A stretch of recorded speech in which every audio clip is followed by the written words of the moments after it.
Bem-vindo! Lambda! Bem-vindos a mais uma sala. A mais uma sala 1604. A gente já Essa parte de começar é mais difícil, gente.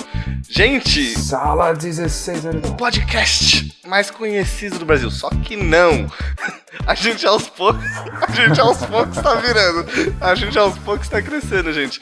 E hoje eu tô aqui com um convidado, tipo, ultra especial. A gente vai sair um pouco do nosso padrão e a gente trouxe um convidado maravilhoso aqui hoje. Que eu acho que, se eu me lembro bem, foi a primeira entrevista ever que a gente fez na Escola Revolution, antes de ter Revolucional, antes de ter Sala 1604, que a gente fez pro YouTube.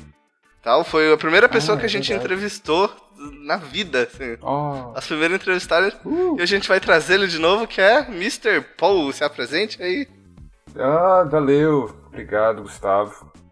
Fala, galera, tudo bem? Oi. Oizinho pra galera. Eu não tô me vendo, né? Ninguém tá me vendo. É podcast, não esqueci. Pois é, cara, muito obrigado de novo pelo convite.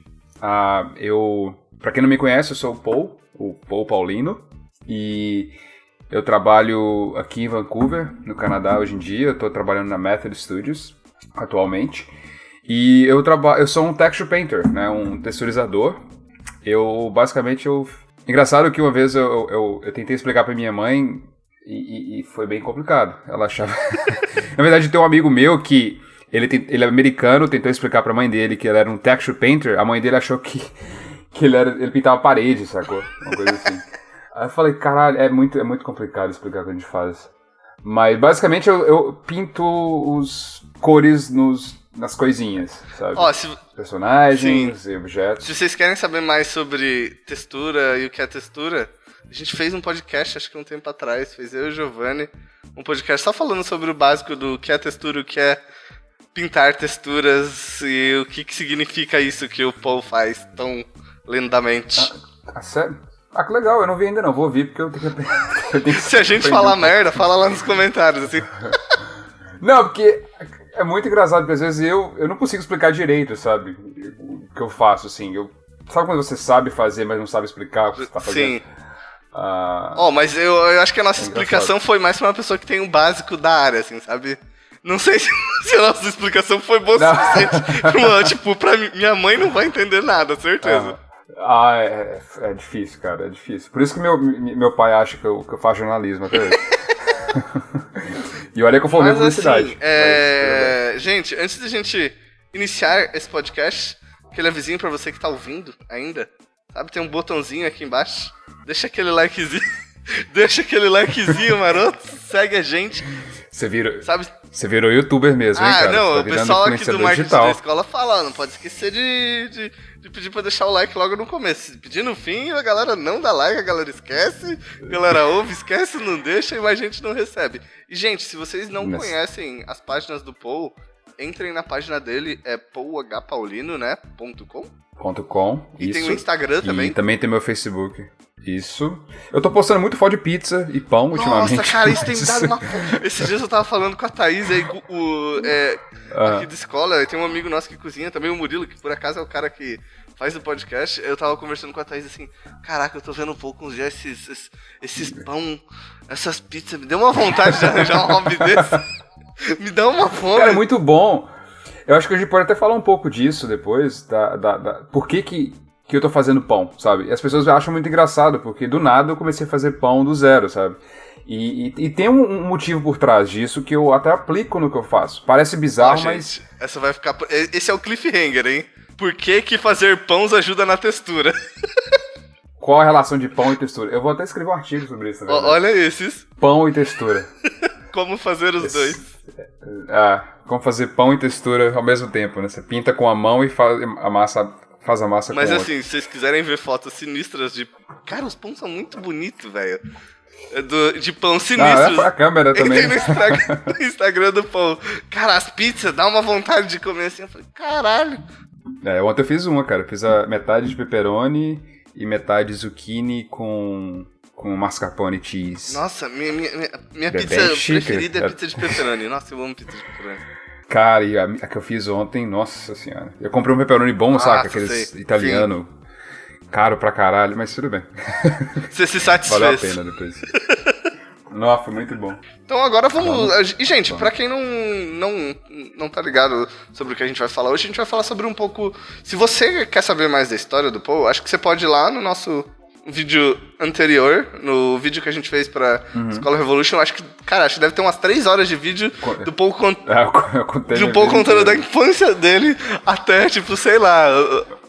os dias atuais, assim. Então, tipo, vai saber sobre a vida inteira dele, por que ele tá fazendo isso, por que ele entrou aqui, por onde ele passou. Foi uma entrevista super maneira, assim, sabe? Até hoje tem muita gente que acessa aquela entrevista, muita gente que comenta naquele post, assim. Então, se vocês quiserem saber mais sobre a vida dele, entrem lá. E hoje a gente vai falar mais um pouco sobre textura mesmo, sobre o processo de textura, qual que é a experiência dele de trabalhar com isso, sabe?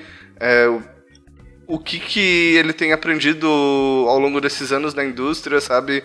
E mudar um pouco dessa ótica também, sabe? Sobre textura, porque às vezes eu acho que muitas pessoas olham o processo de textura como aquele negócio, eu vou entrar no Photoshop e vou ficar lá 10 horas pintando um prop, sabe? E eu acho que uma coisa interessante que eu tenho visto, assim, cada vez mais artistas, por exemplo, o Pedro Conte, é um cara que vive falando, assim, vocês precisam ver a coisa do todo.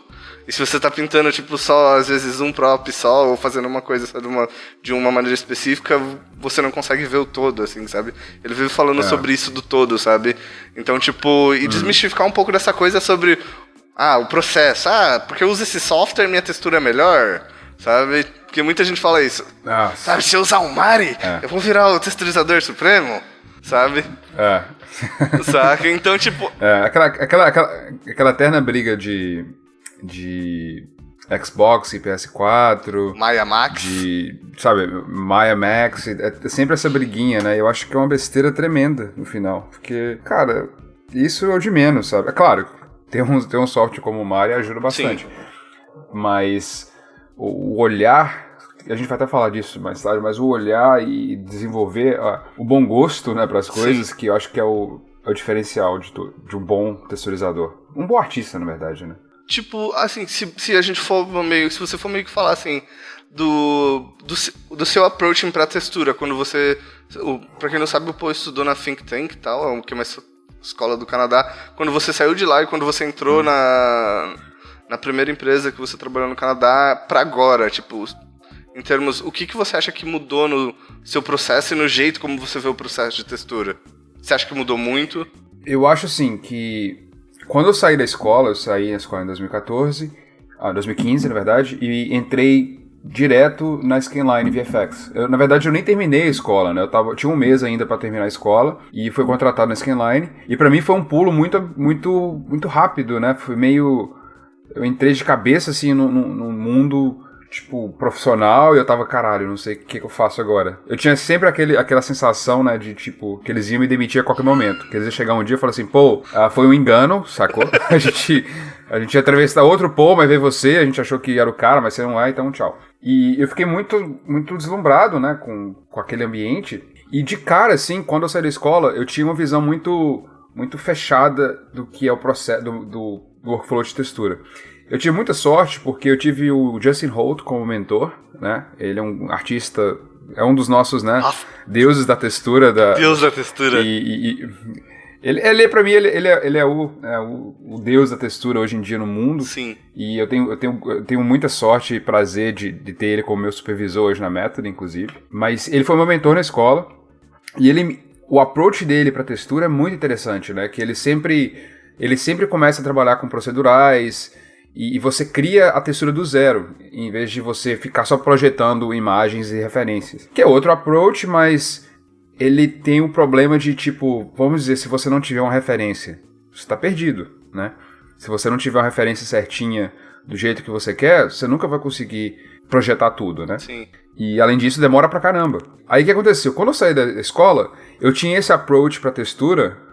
do Justin, saca? E eu fiquei muito preso àquilo. Então eu comecei a trabalhar e eu sentei do lado da lead de textura da Scanline e ela tinha um approach mais de pintura, que ela projetava mais coisas do que o workflow procedural. Sim. E eu, no início, eu tinha um pouco de preconceito. Eu falava, não, mas esse approach é meio bobo, sabe? Eu acho que o procedural é bem mais eficiente. Só que aí, cara, eu comecei a ela é uma pessoa muito artística. Ela tem um olhar, tipo, sensacional pras coisas, sabe? Aí eu comecei a perder um pouco meu preconceito e começar a incorporar aquilo no meu workflow. Então, assim, eu comecei a mesclar aprendizados. Tipo, eu tinha aquele approach do Justin, né, que na verdade pra mim é o melhor até hoje, mas isso não quer dizer que não existam outros que você possa usar e melhorar o seu workflow, entendeu? Então eu comecei na Scaline eu comecei a absorver esse conhecimento da minha lead de textura, e também eu passava para ela um pouco do que eu sabia de procedural, claro, e ela tava sempre muito aberta a aprender, que eu acho do caralho, sabe? Ela tinha 20 anos, 12 anos de experiência e tava ouvindo um moleque de 2 meses de experiência. Então eu fui incorporando isso, e hoje na Method eu acho que eu tô ainda mais maduro nesse sentido. Eu acho que a maturidade do artista vem quando você recebe uma task, né, uma tarefa, e você já sabe como você vai começar aquilo, sabe? Você planeja antes de começar, você não começa pintando de qualquer jeito, você você olha e você analisa. Então hoje em dia eu tô muito mais maduro nesse sentido. Eu posso receber um asset super complexo. Isso aconteceu inclusive no final da Scanline, quando eu tava trabalhando no Liga da Justiça. Eu tava recebendo um personagem.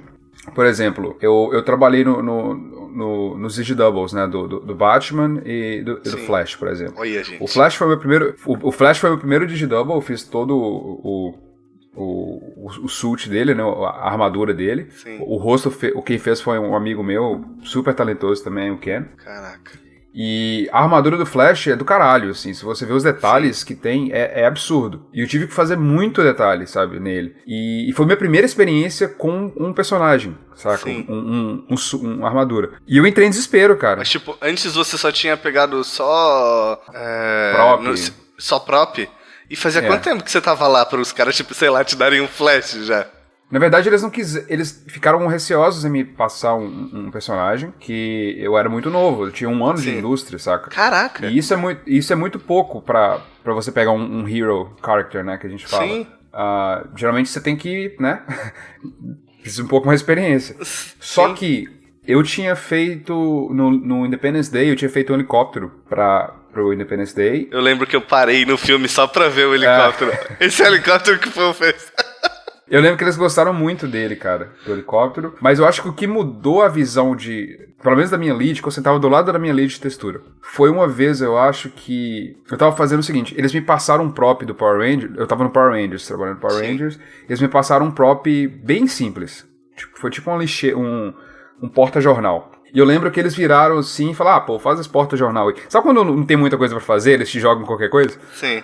Aí fala, faz esses negócios é tipo uma lixeira, porque aqui no Canadá tem muito, é tipo um box que você coloca jornal, não sei se aí tem em São Paulo, não sei se eu não lembro disso aí em BH. Eu acho que não. É um box de metal que eles colocam jornal de graça, sacou? Sim. Aí você vai lá, abre e pega todo dia. Sim. Aí eles me passaram essa parada, aí eu falei, cara, você falou, você tem um dia aí pra fazer isso aí.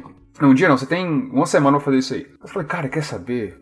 Porque o Justin sempre me falou uma coisa quando eu tava na escola, assim, sempre que você receber uma tarefa, faça ela como se fosse a última da sua vida, sacou?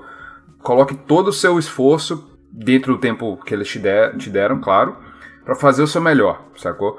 Não fica muito preguiçoso, tipo, vou fazer de qualquer jeito. Então, eu penso, com isso na minha cabeça, eu falei, cara, eu vou fazer a melhor, sabe, porta-jornal do mundo aqui. Sim. E em um dia, cara, eu consegui modelar o V, textura e look dev. Eu fiz em um dia rapidão e ficou bem legal, sacou? Ficou bem realista a parada. E mandei pra review. Aí quando voltou a review, o cara só tinha uma nota assim.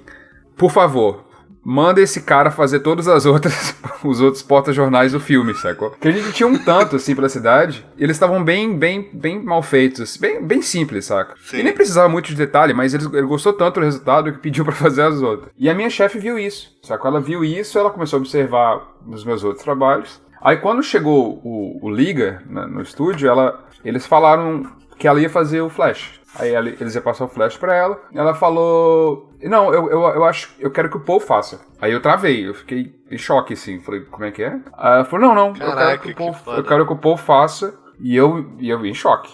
E eu fiquei, caralho, que isso? Aí ela bateu o pé e falou assim, não, eu confio nele, eu sei que ele vai conseguir. E eu quero que ele faça. Caraca. Aí eles ficaram um pouco receosos e eu tava com o cu na mão.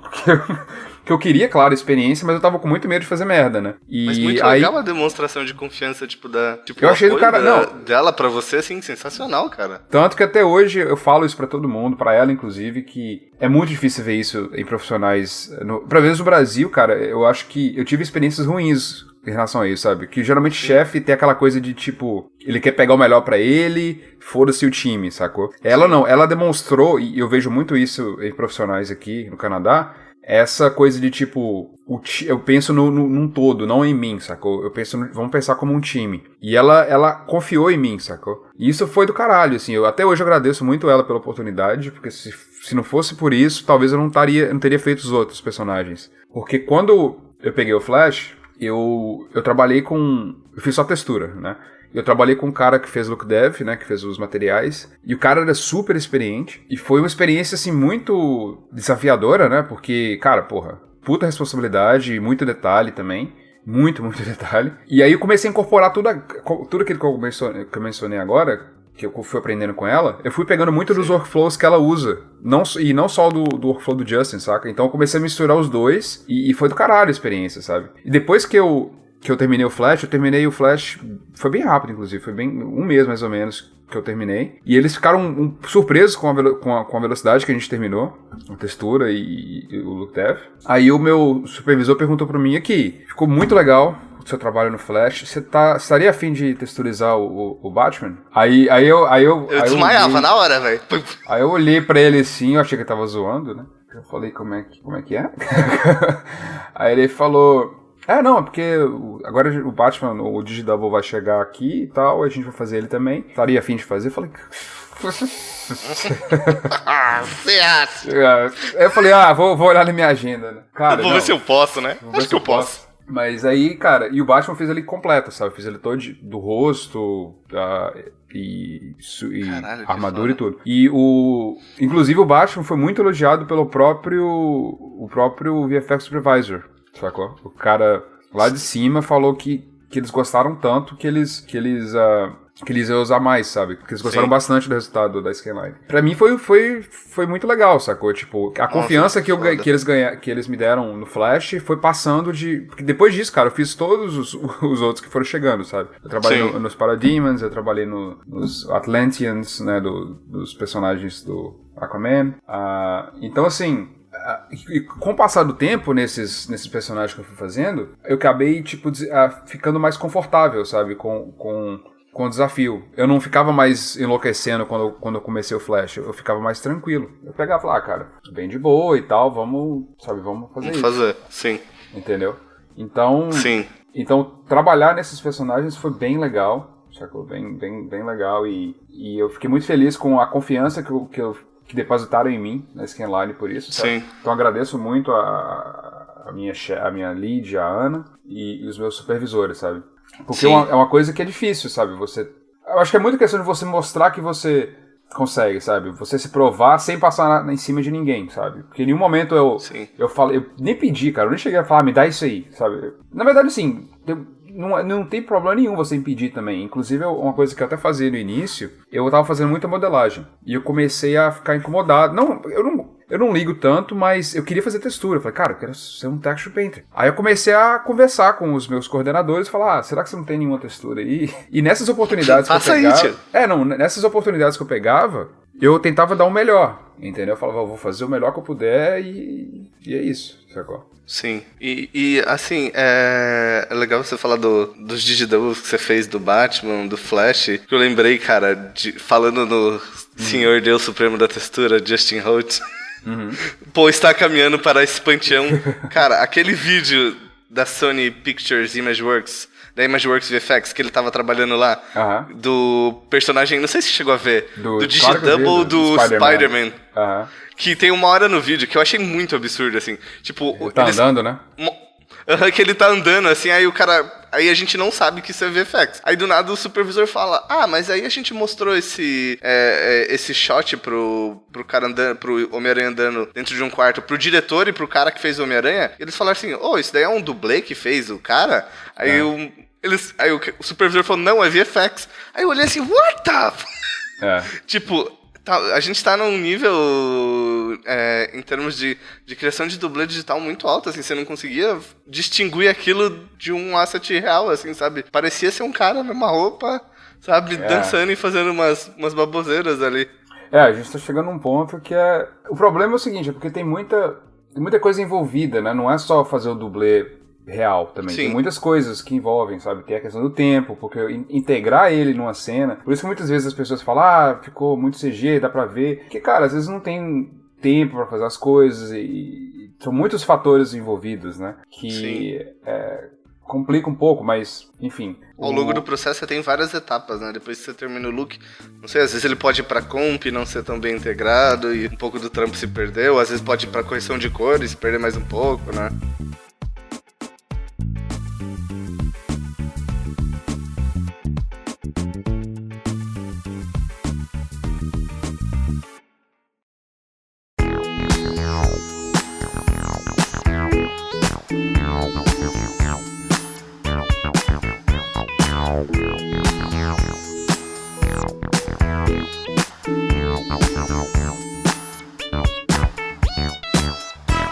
E dentro dessa parada do, tipo, falando dos digidoubles, assim, você tem muito uma coisa que, tipo, às vezes eu acho que é uma impressão que as pessoas têm, sabe? Tipo, por exemplo, com modelagem hoje, você, sei lá, você tem um digidouble, provavelmente você vai lá e escaneia o ator, né? Eu não sei se em todas as opções você tem essa oportunidade, mas vocês recebem um scan do ator e tal.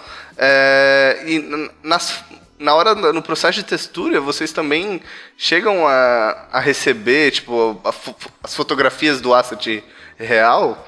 Por exemplo, da roupa do Batman, assim. E que espaço, tipo, às vezes, eu não sei, é da minha percepção, às vezes posso estar enganado, mas isso tira um pouco espaço, tipo, pra você colocar algo seu, ou pra você recriar aquilo? Eu vou falar um pouco mais do geral, assim, da indústria como um todo, não só da Scanline ou Method, porque eu até não posso falar muito de coisas específicas, mas no geral, na indústria, o que acontece? O workflow que a gente tem hoje em dia é bem assim, geralmente a gente recebe um modelo, né, o scan, aí os modeladores eles vão pegar e vão fazer a retopo do scan, e que vai ter uma base muito boa já. E depois, geralmente, eles podem projetar o detalhe do rosto, né, com displacement. E depois eles vão lá e dão outro pass, né, para deixar ainda mais próximo do real. Para textura, geralmente, o scan que a gente recebe pode ser bem útil para a gente projetar ele, porque a gente recebe as fotos também do scan, né? Sim. A gente recebe as fotos polarizadas, que isso já é meio caminho andado. Para quem não sabe o que é foto polarizada, você pode explicar? Foto polarizada é quando eles removem qualquer tipo de spec de informação de reflexos da imagem, né? Sim. Não vou tentar entrar muito técnico, mas é tipo, imagina você tem um rosto que tá cheio de reflexos, né? Tá cheio da luz, né? Da luz, do reflexo da luz. Quando você polariza a foto, você basicamente tá deixando a foto flat, né? Sem nenhuma informação de reflexo. É só a cor, né? Vamos dizer, para deixar mais simples. Quase que a cor pura, né? Sem influência. Exatamente. Sem influência. Você remove qualquer tipo de sombra e de informação de luz. Que isso é muito importante porque se você projeta um rosto que tem muita sombra e se você tenta projetar direto com sombra e reflexo, você não consegue... Quando você está fazendo um mapa de cor, por exemplo, com uma foto sem polarizar ela pode ficar cheia de manchas, sabe? Ficam umas manchas escuras que dá sombras e pode ficar uns pontos mais claros dos highlights, né?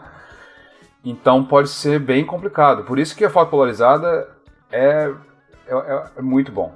E hoje em dia tem alguns sites que tem fotos polarizadas que você pode comprar, né? Tem o Texturing X, Y and Z, que é sensacional. Eles vendem pacotes com um rosto polarizado, né? E também tem o detalhe de pele, que é o displacement, né? Displacement, que é sensacional. Recomendo vocês. Tem o Surface Mimic também, né? O Surface Mimic, cara, eu usava ele muito, mas agora eu acho que o Texture X, Y and Z tá bem na frente. Eles estão dominando, né? Sim. Eu acho que o Surface Mimic meio que parou no tempo um pouco, sabe? Faz tempo que eu não vejo a atualização Eles pararam deles. de atualizar a biblioteca, né? Eles têm potencial também, mas O bom do Texture X, Y, Z é porque eles têm as três camadas da pele, né? Eles têm por exemplo, o bump deles, o detalhe da pele. Eles têm o detalhe maior, o médio e o mínimo, né? E você pode juntar os três e projetar os três de uma vez, né? Sim. Depois você só separa o canal. Você pode separar o RGB e trabalhar com eles separados, sacou? Saquei. Tem até um tutorial no próprio site da Texture X, Y, Z, vou te mandar o link, que explica esse processo. E ele é bem legal, cara. É bem esse processo para textura de pele.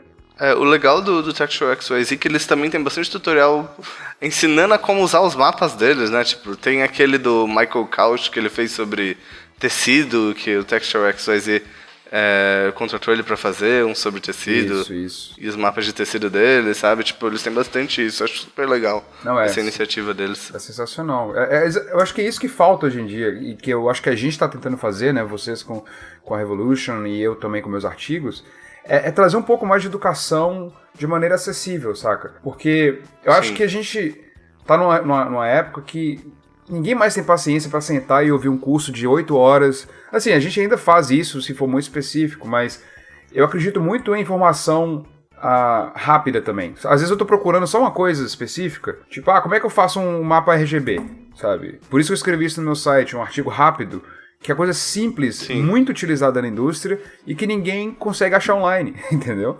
É uma das coisas que a gente mais usa e eu nunca vi nenhum material sobre isso, sabe? Sim. Porque às vezes tá escondido, dentro de um vídeo pago do Digital Tutors, da puta que pariu, sabe? E são coisas, cara, é uma coisa rápida, você vai lá e escreve, faz assim, assado, sabe? Então eu acho legal esses sites fazerem isso, o Texture X, Y, Z, o Substance faz isso muito, né, com os vídeos deles, são vídeos mais rápidos. Eles têm bastante conteúdo, sim. E é isso que eu eu acho que faz um pouco de falta na Foundry. Na Foundry, eles têm material, mas ainda não é muito bom, sabe? Não é tão bom quanto o Substance. É bem raso ainda, né? É porque, cara, você não acha material pra Mari.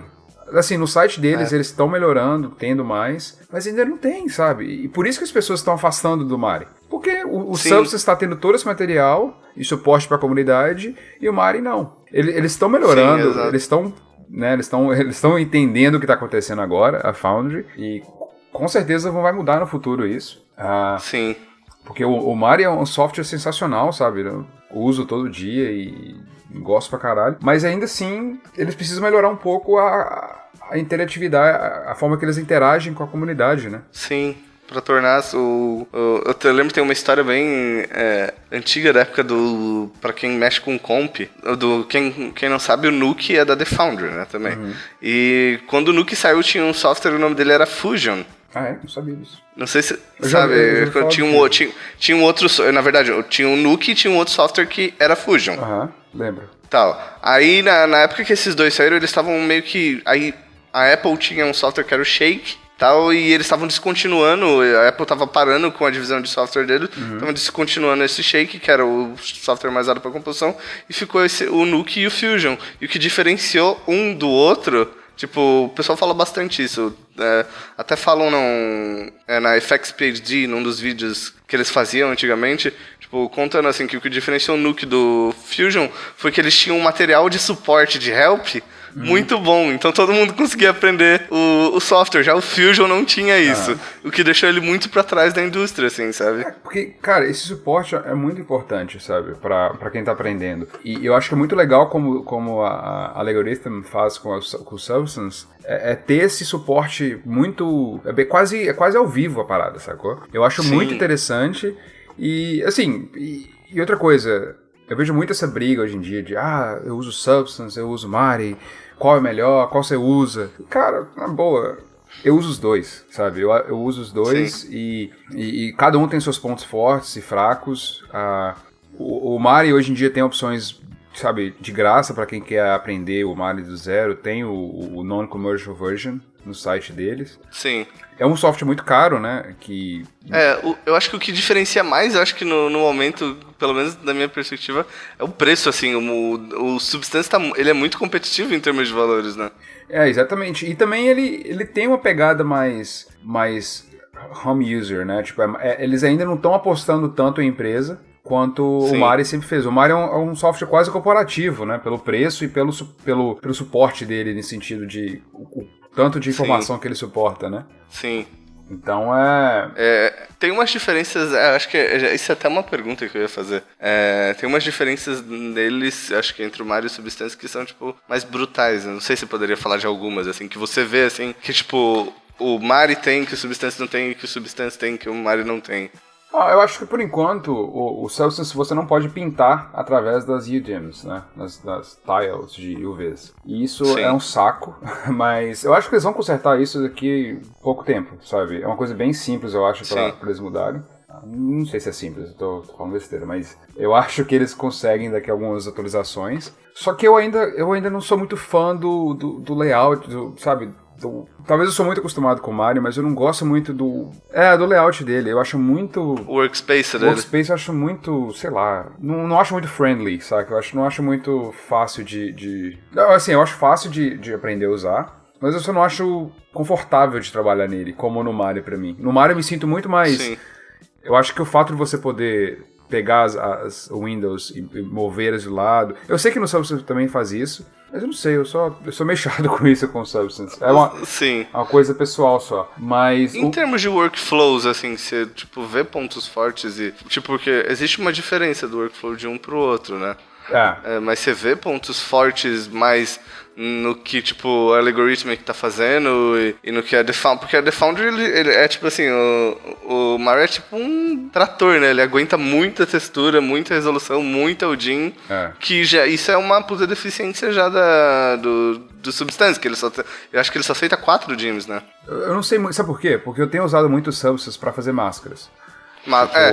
Eu não uso muito, eu não pinto nele, pra ser bem sincero. Porque, de novo, eu não sinto confortável, eu tenho um Mari e tropa, sabe? Então, mas eu gosto de algumas máscaras do Substance, não todas. Assim, eu gosto da rapidez de fazer o bake, os bakes de mapas secundários, eu acho isso do caralho. Que você só importa seu objeto, clica lá, já faz o bake de tudo. Eu acho que o Mario poderia... No Mario tem como você fazer o bake, mas tem que usar o modo render e demora pra caralho. É um saco isso. Então, ponto pro Substance. O fato de você pintar diretamente em todos os canais ao mesmo tempo e ele saber o que tá fazendo, isso é do caralho também. O Mario, eu acho que eles ainda têm que... comer um pouco de feijão. Dá pra você fazer no Mario, mas é mais manual a parada, saca? E no Mario, no caso, além de aguentar muito tranco, o Mario também... Ele tem suporte para Node, hoje em dia, né? Tem o Node System do Mari, que tá ficando bem legal. Quem usa, por exemplo, o Substance Designer, ou Nuke, ou o próprio Node Graph do Maya, vai gostar muito disso, sabe? Do Node System do Mari. E eu já tô usando, eu gosto do Mari, isso. Eu tô usando e gosto bastante desse sistema, sabe? É muito fácil você usar o mesmo gráfico de nodes em outro channel, sabe? Então eu acho que é uma coisa legal também. Então, assim, eu acho que é mais uma questão de gosto, mas eu tenho uma crítica muito forte ao Substance, mas não é culpa do programa. Eu acho que é culpa das pessoas que usam o programa. Que já sei até qual é. Você sabe, eu acho que todo mundo sabe, mas as pessoas ainda negligenciam isso. Palavra difícil. Por quê? Eu tava até conversando com os alunos da Think Tank, que eu tava meio que dando workshop no primeiro semestre lá sobre Mario e textura em geral. E eles falaram, não, mas eu fui conversar com um cara, e ele me mostrou uma parada que ele fez. Ele fez um Substance. E eu olhei assim, cara, tá bem legal, sabe? Era tipo uma parada de bronze, assim, bem legal, interessante. Eu falei, você fez um Substance, né? Ele falou, foi. Eu falei, cara, tá bem legal, você acertou os valores e tal, mas eu perguntei, mas o que você fez aí? Cara, eu peguei o preset, joguei lá e mudei umas coisas no mapa. Eu falei, mas você entendeu o que você fez? Aí ele falou, não, mais ou menos. Eu falei, então o que é isso? Qual o valor de gloss você tá usando e por que você usou esse valor de gloss, de roughness ali? Ele falou, o que é roughness? Que é isso? Aí eu falei, e o valor... De spec ali. Por que você colocou esse valor no seu mapa de spec e não no seu gloss? Ele, entendeu? Então, assim, eu acho que o que tá acontecendo hoje em dia, que na verdade é uma crítica meio... Não é uma crítica, é só uma análise que eu vejo muito acontecer. Sim. As pessoas estão ficando um pouco preguiçosas no sentido de aprender o processo, mais do que o resultado, sabe? Porque elas estão ficando muito afobadas com o resultado legal que tá saindo do Substance, e elas não se preocupam em aprender o processo de como chegar ao final, entendeu? E para isso eu acho que é um ponto a mais pro Mari, que é porque o Mari, tendo esse processo de... que você não consegue nada de graça no Mari, sabe? Você nunca vai conseguir, tipo, jogar uma parada lá e tá lindo. Não, é muito trampo pra ficar uma coisa decente. E eu acho que esse processo de aprendizado pode ser muito benéfico pra quem tá começando, entendeu? Que aprender o que são os mapas, né? Porque, cara, eu demorei muito tempo pra aprender o que é um mapa de gloss. Entender sabe, os valores. Hoje em dia eu consigo olhar pra um valor e saber exatamente o valor que ele é. Se tá muito claro, se tá muito escuro. Tudo isso pela prática do processo. E isso não vale só pra Mari. Eu acho que vale até, por exemplo, se você estiver aprendendo um workflow procedural no V-Ray, por exemplo. Você também precisa entender valores. Então, se você ficar preso no Substance só ajustando valores de qualquer jeito, só com o que eles te dão, você pode perder muito com isso. E me lembra muito de quando eu comecei a aprender 3D no Brasil. Eu tive uma fase que eu comecei a aprender cinema 4D. E o cinema 4D, ele é mais voltado para motion graphics. E tem uns tanto de presets que você baixa do Grayscale Gorilla, que é um site que faz vídeo para cinema 4D, e tem um preset de luz e tem preset de shaders. Então eu baixava aquelas paradas e jogava direto na minha cena e ficava lindo, cara. Ficava a coisa mais bonita do mundo, mas eu não entendia galhofa, eu não entendia nada que eu tava fazendo. Só ficava bonito. Então, assim, esse processo de preocupar mais com o resultado final do que com o processo, eu acho que é um pouco o que está acontecendo na nossa... não só no Brasil, mas eu acho que no mundo, assim, da nossa área. A galera tá tendo fácil acesso, que eu acho do caralho também. É o fácil acesso e você faz uma parada muito legal de cara, praticamente. Só que eu acho, assim, se você quer se tornar um profissional melhor, preocupe-se com o processo, mais do que o resultado, sabe? E não fica muito preso... porque a galera acho que fica muito preso com... por exemplo, o Thiago Royce, uma vez ele falou uma parada comigo, que eu achei muito interessante. Não comigo, mas na palestra que eu fui dele. Ele falou assim... Foi o Thiago, não, acho que não foi o Thiago Royce, foi o Pedro Conte. Acho que falou. Pedrão. O Pedro falou uma parada seguinte, que preocupe-se mais com o conhecimento do que o reconhecimento, sacou? Eu acho essa frase do caralho. Isso é muito do Pedro. Porque é uma parada sensacional, porque...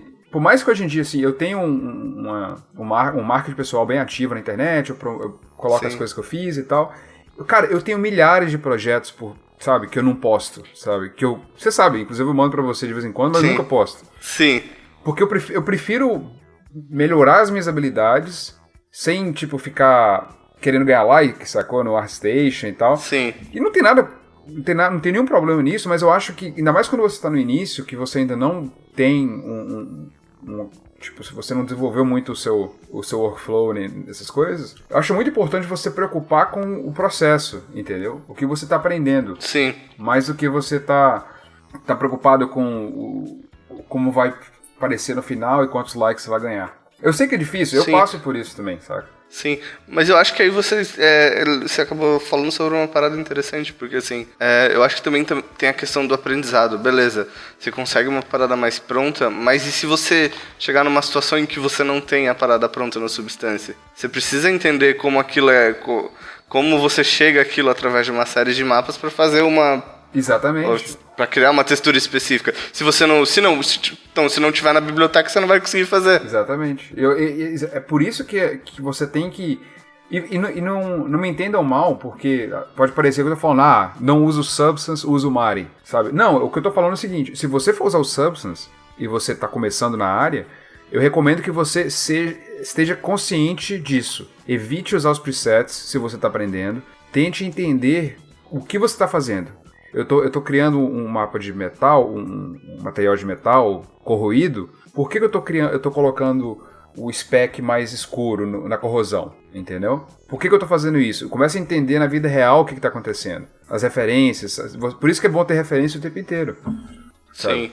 E o que eu vejo acontecendo com quem tá usando o Substance hoje em dia é o contrário. A pessoa confia demais no que o Substance te dá. Aí o que acontece? Quando você vai no ArtStation hoje em dia, cara, eu coloco o dedo assim... O Justin, tava até falando com ele sobre isso. Você passa o dedo no ArtStation... Substância tem cara de substância, né? Cara, você fala Substance. De vez em quando você vê um cara que realmente sabe quebrar os mapas direito para não parecer Substance, mas os mapas são os mesmos, sabe?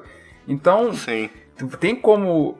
O que eu acho o Substance é muito poderoso, como eu falei, as máscaras dele são muito boas, mas quando você já tem um conhecimento de textura mais avançado, você tem a possibilidade de quebrar o mapa de uma forma mais orgânica e que ninguém vai perceber, entendeu? Sim, exato. Então... Porque eu acho que né, no sentido de substância tem cara de substância, é mais que, tipo, se a pessoa usa o preset, as pessoas estão tão acostumadas a ver aquilo que todo mundo vai saber. O cara só usou o preset. Mas se você já entende do processo, é o que o povo falou, e começa a quebrar as texturas que você tem no Substance, começa a adicionar a variação e tirar aquele visual procedural, né? Porque às vezes você vê, isso daqui, e tipo, tirar esse visual procedural, tipo, aquilo já começa a se transformar numa textura boa. Exatamente. Porque tem como você trabalhar proceduralmente no Mari também, mas o problema é que não vai ficar legal de cara. E isso que é a diferença, porque o Substance, como já tem o render nativo lá, tudo fica lindo.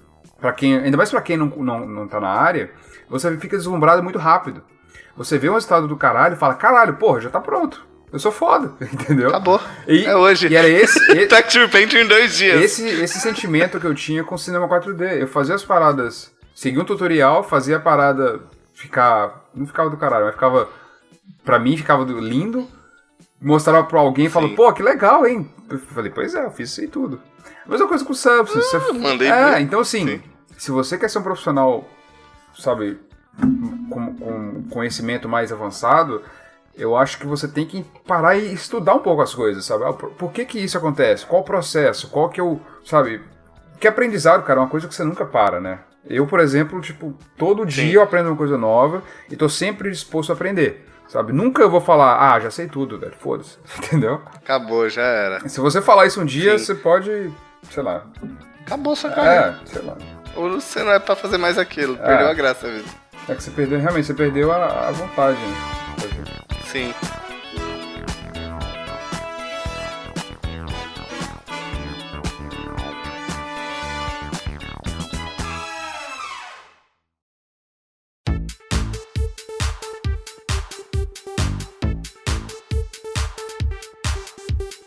E entrando nessa pira que a gente tá falando já de substância, Mari, uma última pergunta aqui pra gente, ainda nesse tema. Você acha que um dia a gente vai poder pintar em um mapa só no Mari? Você acha que eles tendem a adicionar um pouco desse workflow? Eu acho que sim, Mari? cara. Eu acho que o Mari 4 agora tá saindo, né? Eu já tô testando a versão beta. A interface ficou sensacional. Eu ainda tô acostumando, acredita? Eu achei que ia ser do caralho e tal, mas eu tô meio... Assim, tô acostumando. Sério? Inclusive, já não sei se você sabe, mas eu trabalhei com a The Foundry no Mari 4 pro material de promocional deles. Eu trabalhei com o Léo Craden. E a gente fez um projeto que eles usaram na SIGGRAPH desse ano pra promover o Mario. Eu acho que eu tô ligado. Sim. A gente fez Tem até um vídeo dele, né? Tem. Eles usaram a nave que a gente fez. Pode linkar no podcast. Foi do caralho, assim. Foi uma honra, assim, tá? Porque eu gosto muito da Foundry e do Mari, sabe? Tô usando desde que eu tava na escola e pra mim, tipo, ter um trabalho meu sendo usado por eles é, tipo, uma honra tremenda, sabe? E assim, ainda assim, por mais que eu tenha essa relação legal com eles, não quer dizer que eu não tenha as críticas, né? Porque acho que eles também estão cientes disso, que a gente, por mais que eu goste muito do software deles, se tiver alguma coisa errada, eu vou falar. Se eu achar que tem alguma coisa que pode melhorar, eu sempre vou, sabe, deixar claro, sabe? E eles estão cientes disso, né? Por isso que eu acho que eles vão integrar, sim, essa coisa de pintar em um mapa, mas depende muito também, porque tem coisa que nem sempre você vai usar mesma pintura em todos os mapas, né? Raramente eu faço isso, pra falar a verdade. Cada mapa meu é muito diferente um do outro, sabe? Sim. Com algumas exceções. Mas tomara, cara, que eles adicionem isso. E eu acho que quando eu me toquei, que é porque eu sempre me perguntava assim, pô, será que a The Found uma hora vai reger e vai, tipo, sei lá, fazer alguma coisa em relação, porque, tipo, uma parada que sempre me incomodou muito na The Found foi o preço de tudo, que é absurdo todos os softwares. É, tipo, é muito fora do padrão de todas as outras empresas, assim, tipo, o Nuke é muito caro, o Mario era muito caro, e aí, aos tempos atrás, eu acho que muito por causa do Substance também, porque eu acho isso muito legal, porque o Substance trouxe um frescor novo tipo, pro processo de textura e tal. Eles abaixaram o preço do Mari, né? Eles são obrigados agora, porque, como eu disse, o Substance, ele é... Você faz a mesma coisa, cara, que você faz no Mari. O Mari, eu acho que ele é o standard da indústria, né? Tipo, porque ele é fácil de você... Primeiro, também o Substance você não pode mexer na estrutura dele ainda. Ele não tem um API livre para ser modificado. Programar em Exatamente, Python e o tal. Mari tem. Sim. Então, para pipelines de empresas, de companhias e tal, é importante ter o API, entendeu? O Python, porque você faz scripts para dentro lá, para publicar as texturas e tudo. E é impossível você fazer isso no Substance ainda. Então, mas assim que eles começarem a adicionar essas coisas, o bicho vai pegar, entendeu? Então vai ser bom pra gente, porque a gente vai ter um software melhor, mais competitivo. É bom pro usuário, né? E, cara, e se o Mari morrer e o Substance ficar tão bom quanto, bom pra gente também. Então, assim, a gente consumidor, cara, e tendo essa concorrência é só melhor. É só melhor, entendeu? Torcer pros dois ficar, porque daí quem ganha é a gente, cada né? um tiver seus prós e, sabe, e a gente conseguir usar os dois e tiver um preço acessível. Acessível, sim, exato. Ó, mudando um pouco, né, a nossa pergunta, assim, tipo, mas ainda a gente na pegada da textura, aí voltando um pouco até no que você tava falando lá, tipo, de workflow, que a gente tava falando, que você disse que a sua supervisora tinha aquele workflow mais de projeção, onde usa fotos, e tipo assim, uma coisa que até a primeira vez que eu vi foi conversando com você e tal, que eu era muito vidrado no Mari, assim, saca? Tipo, Mari Lover. E aí você me falou, pô, cara, eu tô usando pra caralho, tipo, Tylables e procedural já dentro do Max, dentro do Maya e tal. E eu ouvi isso a primeira vez com você, e daí, tipo, depois eu comecei a ouvir o Pedro falar isso pra mim. Mano, faz assim, faz seamless o bagulho, sabe? Tipo, usa esse workflow que vai ser mais rápido pra você.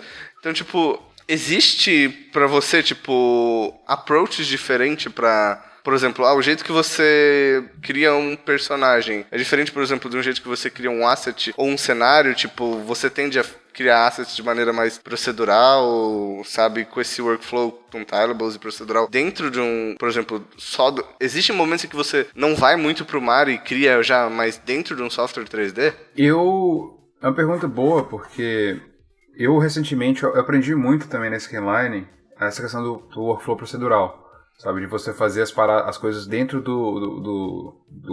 Por exemplo, você pode usar o Octane, você pode usar o V-Ray, ou Arnold. E eles estão ficando cada vez mais poderosos no sentido... Eles têm vários mapas procedurais e lives. Tipo, tem o Curvature Map, tem o V-Ray Dirt, né, que é o Mid Occlusion. Sim. Todos esses mapas que você tem no Mari. Então, assim, o que eu comecei a aprender e desenvolver foi um workflow de textura dentro do V-Ray, ou dentro de outros softwares, entendeu? E, cara, se você trazer o seu mindset do Mari pro V-Ray, você consegue o mesmo resultado. A diferença você tem muito menos controle, sacou? Se você já viu, por exemplo, os tutoriais do Grant Warwick, que ele faz muito tutorial de hot surface e de V-Ray, né, coisa procedural, é basicamente aquilo. Você consegue fazer o environment inteiro só usando um workflow procedural, sabe? Tem a questão de... Aí também você não precisa de UV, sacou? Você pode usar só triplanners e resolver tudo. Tem a discussão de o quão pesado pode ser usar pro render. Então, antes de fazer qualquer coisa desse tipo, eu sempre gosto de fazer uma análise de tipo, quanto tempo tá demorando por frame usando esse workflow, sacou? Se for muito... Sim, e se você faz um bake da parada depois? Pode ser, você pode fazer o bake. O V-Ray ele faz isso, né? Ele faz o bake mas você precisa de UVs. Eu tô falando do mais workflow. Sim, Assim, se tiver UVs, ótimo. Você pode fazer isso e ainda melhor. Você pode usar aquilo como uma base. E o que é legal? Você pode começar o workflow sem UVs, enquanto a galera ainda tá modelando a parada. Vamos dizer, você tem um time que tá modelando um environment. A galera tá modelando ainda, mas te manda, vamos dizer, um environment meio que referenciado ali, tipo uma área do environment. Enquanto eles estão fazendo o resto do environment, você pode começar a fazer os seus shaders, fazer as texturas procedurais. Quando eles terminarem as UVs e tudo, você vai lá e, em vez de usar o triplanar, você pode usar só a textura mesmo e você vai lá Sim. e dá o bake, entendeu? Então, antes, quando chega o modelo final, você já tem tudo pronto, sacou? Sim. Então esse é um approach interessante, sacou? Mas até no Mari mesmo isso pode acontecer. Sabe, você pode trabalhar só com procedurais, sem pintar nada. A única coisa que você vai ter que dar um bake de novo é o curvature, AO, se você estiver usando. Mas você pode usar o mesmo approach, sabe? Por isso que procedural, cara, é sempre a maneira mais eficaz de fazer alguma coisa. De questão de rapidez e você trabalhar enquanto as pessoas ainda estão fazendo o resto, sabe? Até pela questão da resolução. Se você trabalha com procedural e seamless, né? Você não precisa se preocupar tanto com resolução, né? Você só precisa tomar cuidado com o procedural em si, né? Se você tiver um mapa não muito bom... Sim. Eu tô falando mais de mapa que você cria, né? Mais do que o procedural do programa em si. Porque, geralmente, o procedural do Mari, ele pode ser um pouco pesado. Tipo, noise e essas coisas assim. Então, tem que... Sim. Geralmente, prefiro usar mapas mesmo, que eu crio. Tipo, grunge masks e tal. Sim.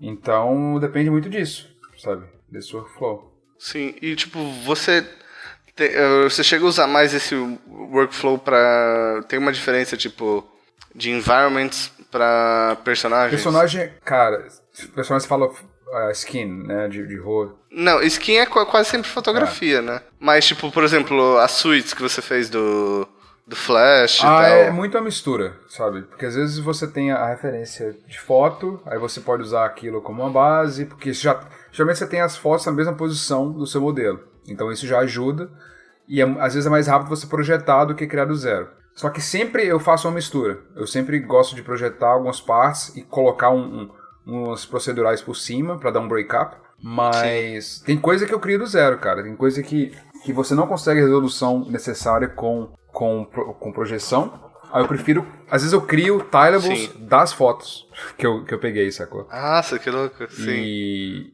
por exemplo, eu fiz a capa do Batman e ela tinha uns detalhes assim, bem específicos que eu tive que, sabe, procurar outras referências e criar do zero também, sabe? Que não deu pra pegar a foto, a parada é preta, né? Sim. Então...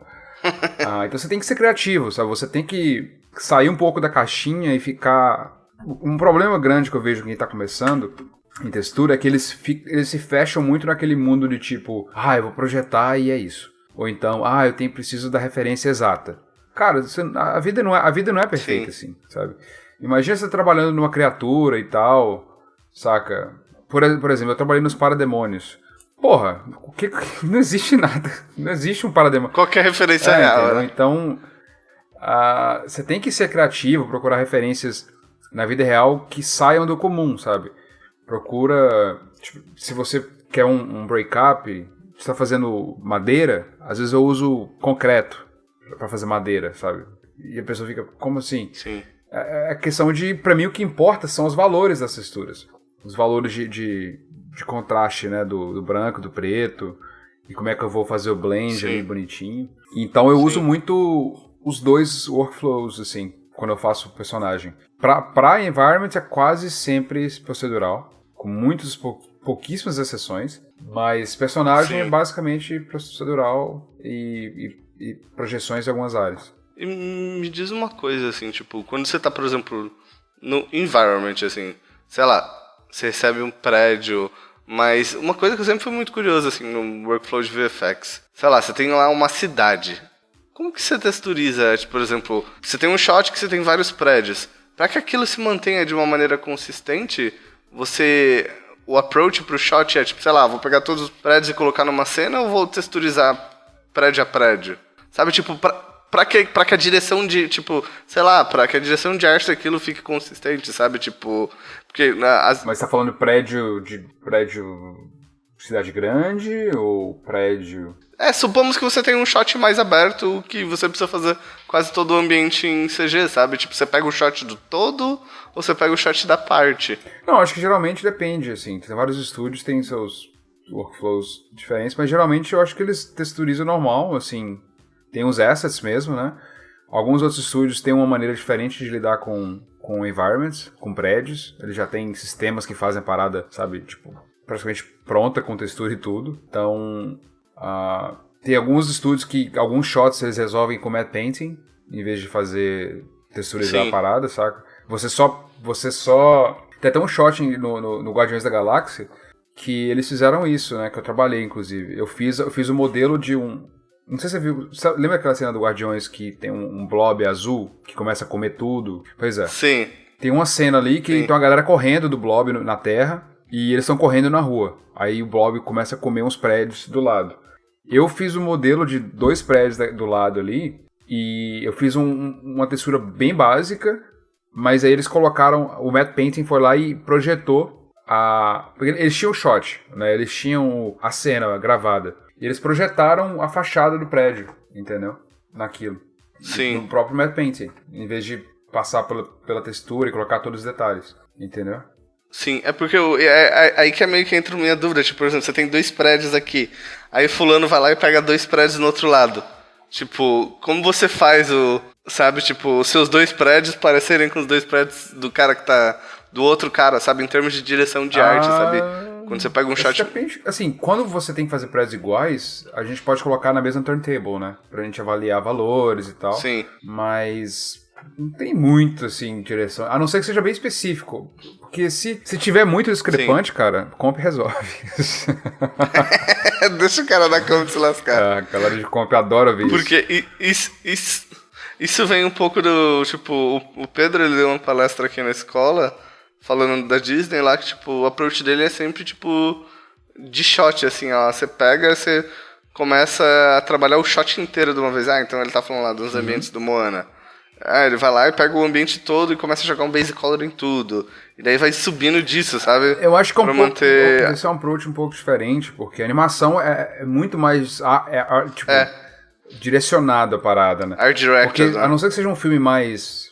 Talvez o Tim Burton, por exemplo, o filme que eu trabalhei do Lar das Crianças Peculiares, ele tinha um pouco mais de direção, eu acho, mas ainda assim não... é muito mais forgiving, saca? É muito mais fácil de perdoar em VFX, porque é tanta merda acontecendo geralmente, né? Tipo, tanto prédio caindo. Tipo no Independence Day, cara, caindo aquele tanto de prédio, quando que você vai parar e olhar aquele prédio ali, entendeu? Acho que quando é uma animação tipo Moana, sim, é tudo tão uniforme e bonito, sabe? Tipo, e tem que ser, porque é aquilo, né? Não tem outra coisa ali. Então, se você tiver uma coisa fora do padrão, você vai perceber de cara. E como ainda mais que é Disney, a galera pode começar a procurar easter eggs, aí se começa a olhar sabe? A galera olha frame a frame essas paradas, sacou? Sim. Ninguém fica no Independence Day olhando frame a frame procurando prédio de cor diferente, entendeu? Então deixa eu ver se tem um prédio rosa aí. Inclusive, que eu fiz uns prédios para Independence Day que tinha nomes, né? Em cima dos prédios. E... Você botou seu nome em algum prédio? Eu coloquei iniciais, eu coloquei um que é PHP, eu acho. E eu fiz outdoors pro Independence Day, eu coloquei o nome do Jovem Nerd, inclusive, em alguns deles. Sério? Caraca. Já aproveitando a citação do nome do Jovem Nerd, pra quem não sabe, o Paul fez um podcast, acho que com o Fernando Royle, né, e com a Natália Freitas pro Jovem Nerd. Conta aí pra gente como que foi um pouco da experiência de fazer, agora saindo do 3D e falando do Jovem Nerd, fazer um podcast com o Jovem Nerd. Vai fazer um ano Nerd. agora, dia 2 de dezembro agora, vai fazer um ano já que a gente gravou. E foi do caralho, assim, pra mim foi um sonho, né, sendo realizado, que eu ouço o Jovem Nerd há muitos anos. Não muitos anos, eu ouço uns bons anos já. E foi meio que por causa não por causa, mas o Jovem Nerd, ele teve um Nerdcast sobre CG lá em 2012, 2011, com o Fernando, e com o Gaveta e o Marcelo Souza, que inclusive abraço Marcelo Souza, abraço Fernando. E Gaveta eu não conheço, mas abraço se ele estiver ouvindo. Abraço, Gaveta. Alô, Gaveta. Mas eu lembro que eu ouvi o podcast, cara, eu me inspirei pra caramba com eles falando, sabe? Eu falei, caralho, VFX e tal. E quando... aí eu tava aqui em Vancouver, eu até contei essa história lá no Nerdcast, mas eu conheci o Fernando através do Nerdcast, né? Eu ouvi, aí mandei uma mensagem pra ele falando, cara, sou seu fã, só queria te agradecer por ter me inspirado lá com o seu podcast. Aí ele foi super gente boa e amigável, falou, cara, vamos marcar depois de sair, tomar um e tal. A gente se encontrou um dia no pagode, eu zoo ele até hoje por isso. Mas a gente ficou muito amigo. Aí no Canadá. Teve uma festa brasileira, a gente encontrou lá. Aí, sabe, a gente conversou, ficou amigo. Já tem mais de um ano isso já. E desde então, cara, a gente ficou muito próximo. A gente é vizinho aqui, então a gente sempre sai, faz janta junto. A gente é muito próximo mesmo. Ele come as pizzas do povo. Ele ainda não comeu, porque eu falei com ele que eu tô esperando eu ficar master. Olha eu tô esperando isso. chegar. Tô esperando. Eu quero fazer uma pizza, sabe, que a galera come e fala, é boa, sacou? Ainda não tô lá. Nível Masterchef, eu tô o bagulho. aprendendo. Mas ele cozinha pra caralho também. Ele sempre faz churrasco lá e... Então, assim, a gente é muito amigo.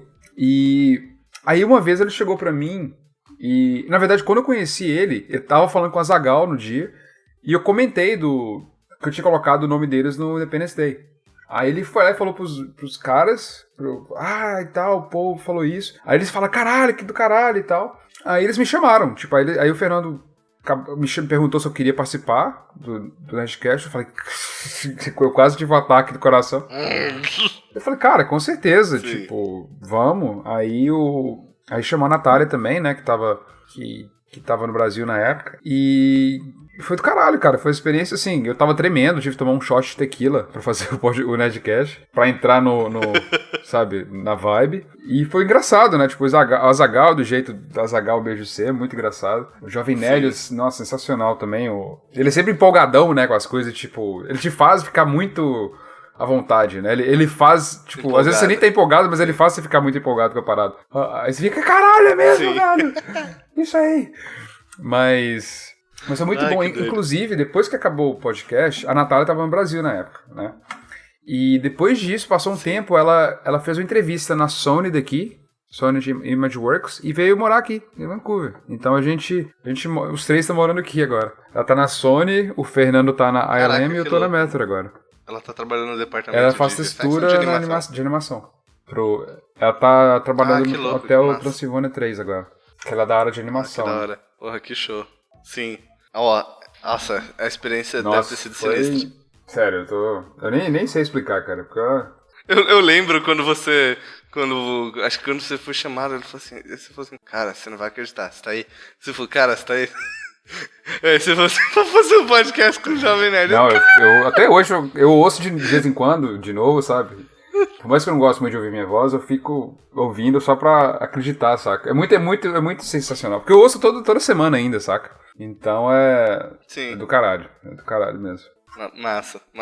Ó, acho que pra gente ir encerrando aqui, eu vou passar para as últimas perguntas. Tipo, por exemplo, pra quem tá ouvindo, se a pessoa quer trabalhar ser um texture painter, qual você acha que são as principais habilidades que um bom texture painter tem que ter? Porque eu acho que, tipo assim, às vezes as pessoas focam demais em software e não necessariamente as habilidades que você tem que ter tão ligadas a Eu ele, acho né? que as melhores habilidades de um texture painter estão fora do software, sabe? Eu acho que tudo começa com um olhar, sabe? O bom gosto para as coisas. Especialmente para textura, porque textura eu acho que é uma coisa um pouco mais delicada de você entender as nuances da referência, sabe? Eu acho que também isso aplica para várias outras coisas. Sim. Matte painting tem muito isso. A própria modelo... Tudo tem isso, né? Eu acho que se você desenvolver seu olhar para as nuances se você está trabalhando com realismo, inclusive, você tem que ser muito atento às coisas ao seu redor, sabe? Então, a primeira coisa que eu falo para você é: compra uma câmera e começa a tirar foto, sabe? Vai lá fora, começa a entender o mundo ao seu redor, começa a tirar uma foto de uma parede ou Porque se você começa a tirar foto, cara, você não só aprende textura, aprende a melhorar a sua referência do que você está vendo e estudando, mas também você aprende composição, luz, tudo, cara, sabe? Foto é uma das coisas mais fáceis e mais do caralho que existem, sabe? Pra você desenvolver como artista. Você vai assimilando várias informações. Exatamente, eu acho de uma que vez só, né? essa assimilação do que você vê, acho que é uma das coisas mais importantes para um texturizador. E eu já fazia um pouco isso, porque eu trabalhei um pouco como fotógrafo no Brasil, então eu já tinha um pouco dessa experiência de foto e tal, mas eu nunca tinha parado para conscientizar o que eu tava vendo, pro que eu tô fazendo, entendeu? Eu tirava foto, eu sabia bastante de luz, de composição, mas eu não eu não racionalizava a textura. Hoje em dia, eu sempre tô mais ciente do que tá ao meu redor, sabe? E não só foto, cara, eu acho que a foto é legal porque você tem um registro, mas se você começa a olhar diferente para as coisas, você se torna um profissional melhor. Você olha na rua, você começa a olhar os materiais, entender o que é um gloss, o que é um speck, como é que o bump seria, entendeu? Igual, por exemplo, agora eu tô trabalhando num projeto secreto com um amigo meu e a gente tá trabalhando com skin, né? Tô fazendo um rosto do personagem. E tem muito detalhe, cara. Ainda mais pele é uma das coisas mais difíceis que tem, assim, pra fazer realista e depende de muitos fatores, né? Não é só a textura em si. E a parte de look dev, principalmente, sim, envolve vários fatores. Envolve a cor, envolve o IOR da pele, envolve a especularidade da pele, sabe? São muitas coisas.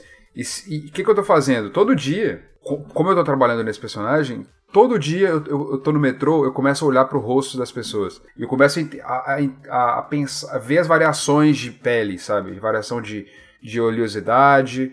Por exemplo, eu tô conversando contigo agora, eu tô olhando sua pele, sabe? Ah, tem um pouquinho de speck ali e tal. Então, essas coisinhas do dia a dia, é a mesma coisa pra animação. Eu acho que a galera que faz animação, eles são muito cientes de movimento, né? Eles veem ações, como as pessoas conversam, como as pessoas andam. E mesma coisa pra textura, você pode olhar as coisas de uma maneira diferente. Ah, olha que interessante esse break-up aqui. E você guarda isso na cabeça. E você começa a criar a biblioteca visual, né, que a gente chama. E isso eu acho pra mim é uma das coisas mais importantes, de longe, assim, em textura, sabe? Você ter essa... E, cara, na boa, eu já vi tanta gente, aluno meu, inclusive, que o cara não sabe nada de software, mas ele tem um olhar tão bom, ele já tem um olhar tão desenvolvido, que assim que ele aprende o básico do programa, ele vira um rockstar, sabe? Então, ele destrói tudo. Então, é muito interessante isso de você preocupar mais com o que você pensa, mais do que você faz ativamente. Tendo dito isso, eu ainda acho que você só ser um cara artístico, que vê as coisas bonitinhas, não te faz um bom artista, um bom profissional, na verdade. Pode te fazer um bom artista. Sim. Mas eu já vi mas já vi algumas pessoas que têm um olhar muito apurado, muito bom, mas é uma pessoa que não consegue lidar com o profissional, com o lado profissional da coisa. Então ela fica muito... No sentido de...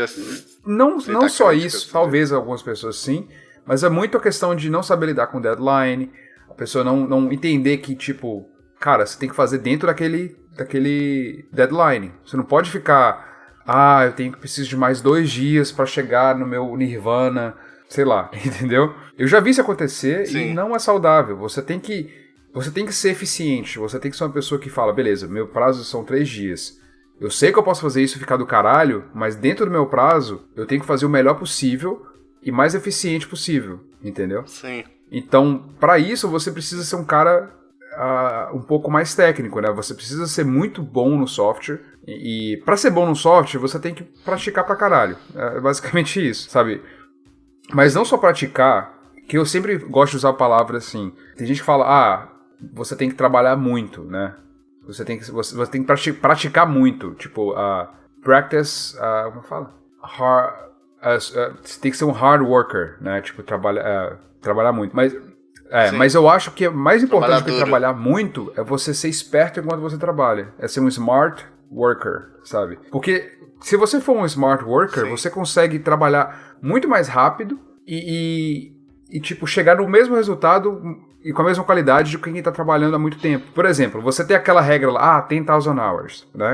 Pra ser master é uma coisa. Mas se você souber pular etapas e ser um esperto pra caralho com algumas coisas, tipo, entender, se isso faz isso, eu posso tentar alguma coisa assim, sabe? Tipo, existem pessoas que eu já conheci que são sensacionais, que elas são muito boas nisso. Resolver problemas, saca? Quando você sabe resolver problemas na hora, assim, é uma questão de prática, é uma questão de praticar isso no dia a dia, não só com o trabalho, mas com tudo. É sempre procurar uma maneira mais eficiente de realizar tarefas, sabe? Então, isso, cara, pra mim é outra skill essencial, assim, é você saber resolver problemas de outras pessoas e os seus também, sabe? Então, sempre que você estiver no trabalho, procure maneiras de ajudar o próximo e não perca também o dia inteiro para resolver problemas, mas sempre que tiver oportunidade, tenta quebrar a cabeça um pouco. Como é que eu posso fazer isso? Talvez se eu fizer isso, conectar pontos, sabe? Então é outra coisa. Sim. Uma parada que eu acho legal do processo que você falou, tava falando de observação, é aquilo que você falou, de às vezes entender como as características da superfície, entender tipo como uma coisa envelhece. E eu lembro, eu já tinha... Eu tenho até um livro bem antigo, que eu sempre tenho ele aqui, eu não sei se você nunca viu, se você já viu esse livro, esse daqui. Nossa, mãe. Que ele falava sobre isso. Comprar, mas ele tá muito caro. É muito antigo, muito antigo. Ele tá... eu acho aqui. Segunda mão. Saca? Aí, tipo, que ele fala sobre superfícies, eu lembro... Aí eu vi que você mostrou, que você postou na sua...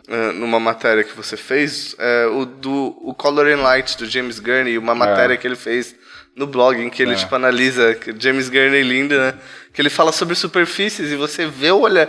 Tipo, quando você vê o cara descrevendo a superfície, você entende o olhar dele, sabe? E, tipo, você começa, tipo... Através do que ele tá falando, você entende como que ele tá olhando para aquilo, sabe? Eu acho que é até bom para dar uma dica de livros, quem estiver interessado. São 3 livros que eu recomendo bastante para quem quer entender um pouco mais de superfície e de melhorar o olhar. É o Color and Light, né, do James Gurney. Imaginative Realism, né, que é do James Gurney também. E tem o How to Render, do também. Scott Robertson. Que ele é novo, esse livro. Do Scott Robertson. Ele, por mais que ele fale de como é que você renderiza a parada na mão, ele tem várias seções do livro que falam de materiais separados. E falam de propriedade de cada material, sabe? E eu achei uma pérola, cara. Eu achei do caralho, assim. Sim. Eu comprei mais pela parte de desenho, mas... me surpreendi com a informação que aplica pra gente também, sabe? Dos materiais, sim. Eu acho que esses livros são ótimos, assim, pra quem quer tipo, um auxílio, sabe, pra questão do olhar.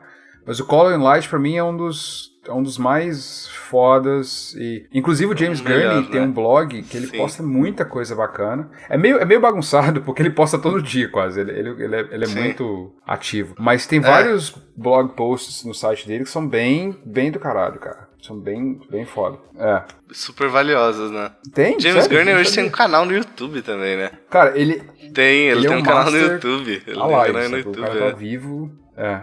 Nossa, ele é muito foda. E eu acho massa de você, tipo, falar um pouco disso, tipo, sobre o aspecto da observação, sobre como as pessoas olham o mundo, porque, tipo, sei lá, às vezes eu vejo diferente de muitas profissões, tipo, sabe, se você, por exemplo, você pega da geração do meu velho, meu pai, o que ele tinha que fazer era ganhar dinheiro, prestar um concurso e pronto, sabe, e, tipo, ele sai do serviço e ele não... tem mais que pensar nunca mais naquilo. Mas de alguma maneira, tipo, pra você se manter ativo nessa área, você tem que estar sempre olhando, né? Você tem que estar sempre observando. Eu acho que procurando mais informação. Se você gosta do que você faz e tem uma paixão por aquilo, acaba não virando nem um extra, um trabalho extra pra você, né? Faz parte da sua vida. É como você olha o mundo mesmo. Porque honestamente, eu não paro, né? E fico sentado. Aquela textura daquele jeito. Beleza. Não, é natural. Tipo, tá processando no fundo da minha cabeça. Falar, legal, olha que legal aquilo ali. Às vezes, quando eu tô muito empolgado, às vezes eu tô andando na rua, eu já fiz isso várias vezes. Eu vejo, tipo, eu vejo uma textura, tipo, uma vez eu tava com o Fernando, eu tava numa festa, aí a gente tava passando perto de um caminhão, cara. A gente tava todo fudido, assim, cheio de corrosão e tal. Cara, eu parei e comecei a tirar foto da parada, sacou? Só porque era uma referência do caralho e eu queria criar a máscara daquilo, sabe? Então... quando você gosta, cara, é só parte da sua vida, sabe? Não é um estorvo, sabe? Sim. Eu imagino as pessoas na rua assim, pô, esse cara tá tirando foto do caminhão de lixo. Não, esses dias eu parei no metrô, cara, pra tirar foto de uma concreto. Tinha uma parede maravilhosa, assim, Era uma coisa muito bizarra, porque era uma parede branca, só que tinha uma mancha do caralho, sabe? Aí tá o metrô cheio, gente passando, e eu tô lá tirando foto no concreto. Da parede. Eu sou meio... Pessoal, esse cara é autista, viu? Não, eu achei engraçado. O que ele tá vendo aí? O que ele tá vendo nesse negócio? Uma menina que ela parou do meu lado e ficou olhando pra parede, achando que tinha alguma coisa mesmo, sacou? É tipo... Não, é tipo... Aí de repente junta um monte de gente atrás, né? Eu fui numa exposição de arte do... como chama, gente? Do Picasso? Foi Picasso? Teve uma exposição do Picasso aqui, eu fui lá e no mesmo museu Sim. tinha uma exposição de arte moderna em cima, arte abstrata. É aquela coisa, né? Tudo de coisa jogada por lá. Era literalmente muita coisa assim, aleatória mesmo. Aí eu tô lá vendo as paradas com a Larissa, né, minha namorada. Aí eu parei, cara, em uma das coisas, eu fiquei olhando.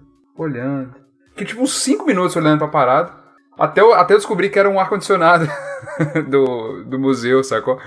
Eu fiquei tipo 5 minutos parado olhando pro ar-condicionado até entender que não era parte da exposição, saca? E tem uma foto, inclusive. Não era parte da exposição, cara. Uma foto pra me contar depois, que não era. Mas... Deixa ele aproveitar esse êxtase artístico. Mas assim, tipo, num geral, acho bem valiosas essas informações que você passou pra quem tá começando, porque às vezes as pessoas veem de uma perspectiva diferente, assim. E uma outra coisa dentro disso do estudo, que eu vejo às vezes, tipo, é massa você, por exemplo, uma coisa que eu acho legal, ainda mais como texture painter. Eu vejo muita gente na nossa área hoje em dia passando o dia inteiro no ArtStation, mas eu acho que às vezes tem que existir um peso bom, sabe? Tipo, entre ver arte de outros artistas e ver a realidade, sabe? Com certeza. Eu acho isso um problemão, e eu, inclusive, eu tô incluso nesse problemão. Hoje em dia nem tanto, mas eu já estive bem pior. Que eu acho legal você ter as inspirações, sabe? Uma coisa que eu gosto de fazer para cada projeto que eu faço, eu gosto de ter, tipo, 3 inspirações. 3 projetos que eu quero atingir um nível ou, tipo, ficar pelo menos próximo de qualidade, sacou? Eu fiz isso com o Osp, por exemplo. Sim. Eu tinha 2 peças que eu falei, cara, eu quero chegar nesse nível. Não copiar, claro, mas, tipo, chegar num nível de qualidade, assim, sabe? E agora esse projeto novo tá a mesma coisa. Sim. Eu tenho uns projetos que eu deixo do lado, que eu falo, cara, será que eu cheguei nesse nível, sabe, de qualidade? Será que eu tô perto, pelo menos? E pronto, cara, eu não fico mais no ArtStation, porque acaba que você acaba... Eu acredito que a arte tem muita questão de você estar bem e você estar confiante com o que você faz. Se você vê muito trabalho do caralho e você não tá com aquele nível ainda, você pode ficar muito frustrado. E essa frustração, ela pode ser muito séria, porque... Tá bom que eu acho que artista não pode ficar esperando inspiração. Eu acho que é besteira isso, você tem que botar a bunda na cadeira e fazer. Só que, se você não tiver inspirado no sentido, se você não tiver confiante no seu trabalho, que você pode melhorar e tal, você nunca vai terminar. Então, pra você que tá começando agora fazendo seus projetos, faça, mas termine, sabe? E, inclusive, essa é uma dica pra mim mesmo, porque eu preciso terminar as coisas. Mas termine e move on, sacou? Tipo, termina e não fica tentando... assim, eu acho que é sempre bom você melhorar e melhorar seu trabalho, mas assim que você terminou alguma coisa, igual hoje em dia eu olho pro Cassori, aquele projeto que eu fiz, eu fiquei punhetando aquele projeto por meses, sacou? Eu sempre achava, não tá bom. Só que aí, cara, chegou uma hora que eu falei, cara, eu tenho que terminar. Aí eu terminei. Hoje em dia eu não gosto de muita coisa naquele projeto, mas, pô, faz parte, sabe? Hoje em dia eu consigo fazer ele em tipo, metade do tempo e com a qualidade, tipo, 20 vezes melhor, entendeu? Então, e é legal você olhar pra trás e ver isso. Eu olho pro OSP, por exemplo, que foi meu primeiro projeto de 3D. Sim. Eu amo o OSP, sabe? Eu acho que é um dos projetos que mais me deu orgulho, assim, de conseguir terminar o projeto em um mês, e eu não sabia nada de 3D na época, foi uma coisa do caralho, mas hoje em dia, cara, tem muita coisa errada com ele ali, sacou? Tipo, eu olho e falo, mas a galera gosta muito, sabe? Porque no final, quando você conta uma história, às vezes vale mais do que a qualidade em si da parada, sacou? Então, a Gumball, por exemplo, a Gumball é um projeto meu super simples, é uma máquina de chiclete, e a galera ama aquele projeto, saca? E eu fico, por quê, sabe? Mas é uma questão de você contar uma história, sabe? Tem um storytelling. E é por isso que é importante você terminar as coisas. E, de novo, tem aquela questão do reconhecimento e conhecimento, né? Não posta qualquer coisa. Uma coisa que eu tenho falado para os meus alunos também, quando eu estou dando aula sobre... Eu dou um workshop, às vezes, sobre marketing pessoal para 3D. Eu acho muito importante como você, né, tipo, tem a sua marca. Como é que você posta seu trabalho. E cada ação é muito importante. Você sabe disso, né? Com a escola, o que vocês fazem. E eu acredito muito assim, cara, nem tudo precisa ser mostrado. Porque... eu prefiro que, quando eu tenho um trabalho, se eu estou fazendo um trabalho pessoal, eu prefiro muito mais ter um grupo de amigos que eu confio e eu quero saber a opinião deles, eu pergunto para cada um, do que eu jogar no 10,000 Hours, por exemplo. Por quê?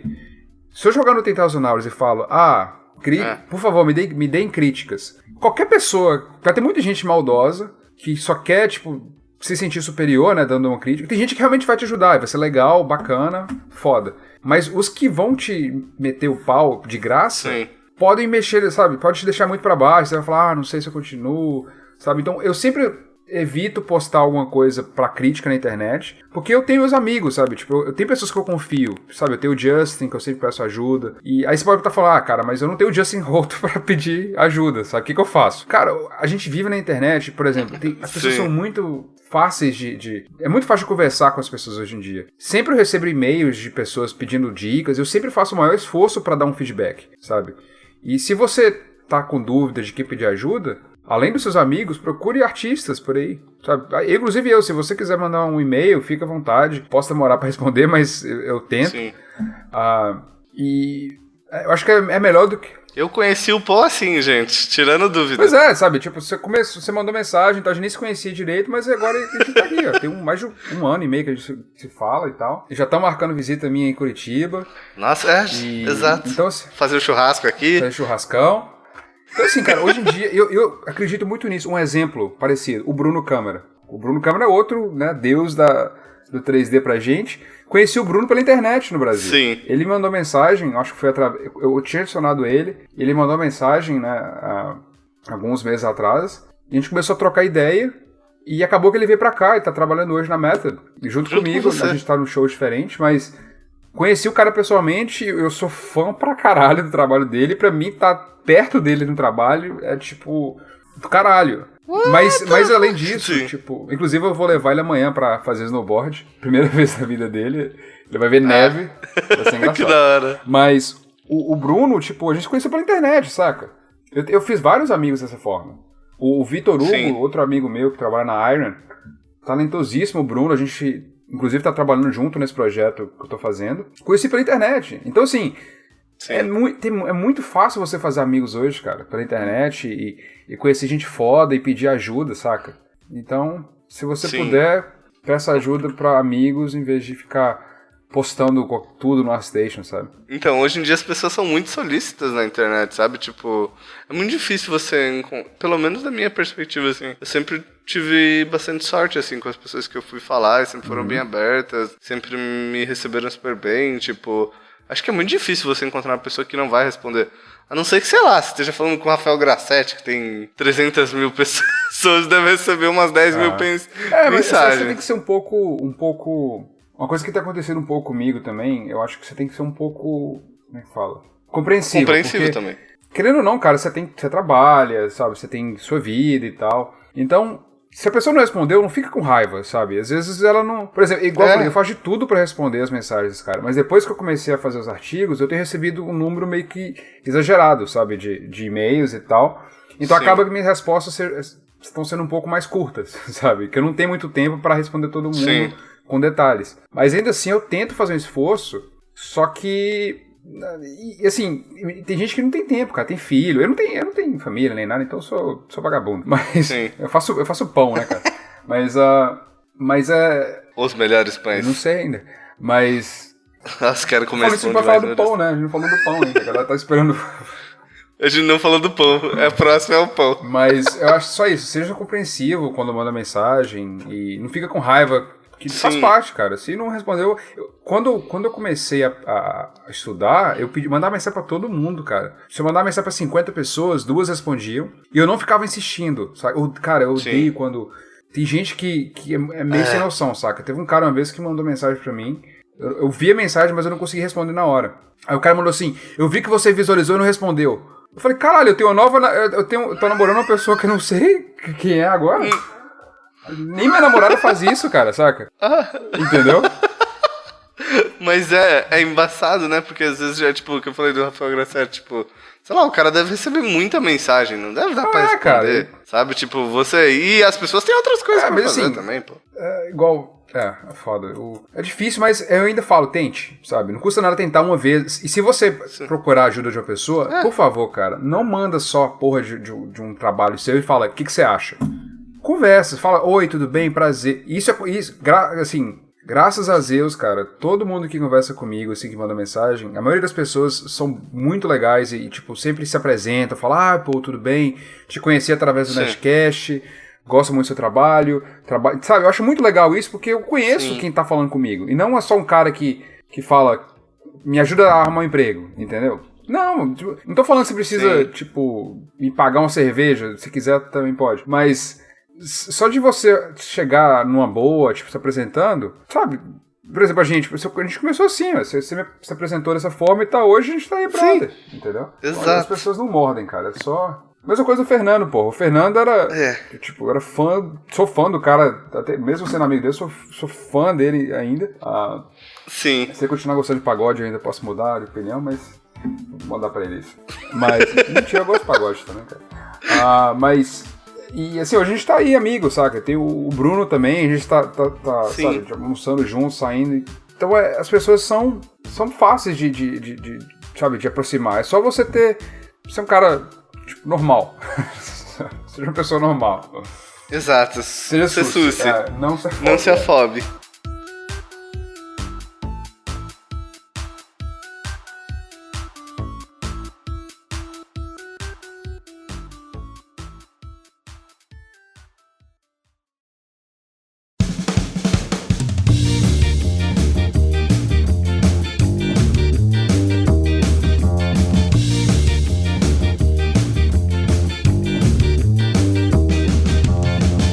Agora, indo para a nossa questão mais importante.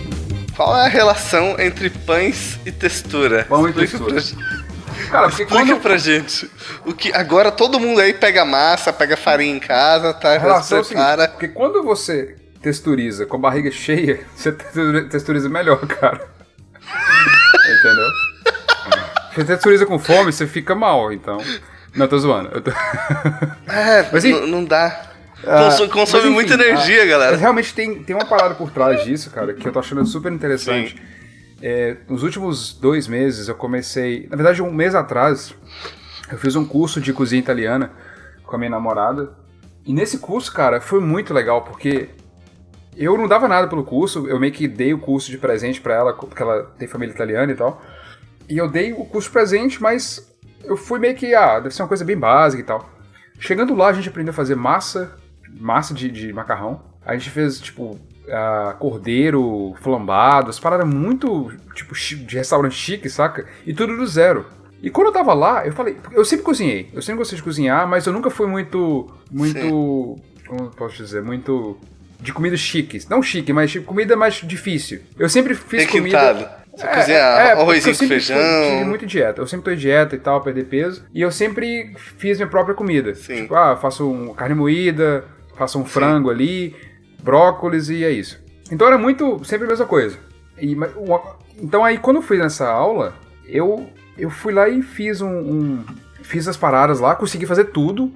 Eu falei, caralho, eu consegui fazer isso. Por mais que algumas coisas não ficaram certinhas igual o professor, claro, mas... eu senti aquela coisa de tipo, cara, eu consigo fazer qualquer coisa, entendeu? Se eu conseguir cozinhar dessa forma, por que não outras coisas? Aí do nada me deu um estalo assim, eu falei, por que eu não faço um pão? Teve um dia que eu tive um estalo desse. Não, porque... Imagina o pão andando na rua assim. Por que eu não faço um pão? Mentira, não foi pão. Por que eu não faço pizza? Foi pizza, o pão foi depois. Aí o que eu fiz? Eu falei, cara, por que eu não faço minha própria pizza? Porque eu tava assim, eu não gosto muito da pizza aqui de Vancouver, as pizzas em geral não são muito boas. E eu sou apaixonado com pizza, cara, eu sou assim, alucinado com pizza. Eu falei, cara, por que eu não faço minha própria pizza? E todo mundo falava que é muito fácil, né? Aí eu fiquei 1 semana, cara, estudando como é que fazia a pizza. Eu olhei tutorial, eu vi, tipo, as formas de fazer, como é que a massa tem que descansar, os recheios, os utensílios que você usa. Eu comprei uma parada de colocar pizza. Então eu fui a fundo na parada, sacou? Isso no início da semana. Sim. Na sexta, comprei tudo, coloquei o Rick and Morty pra passar na televisão, me preparei. E, cara, foi do caralho. Foi uma experiência, assim, sensacional.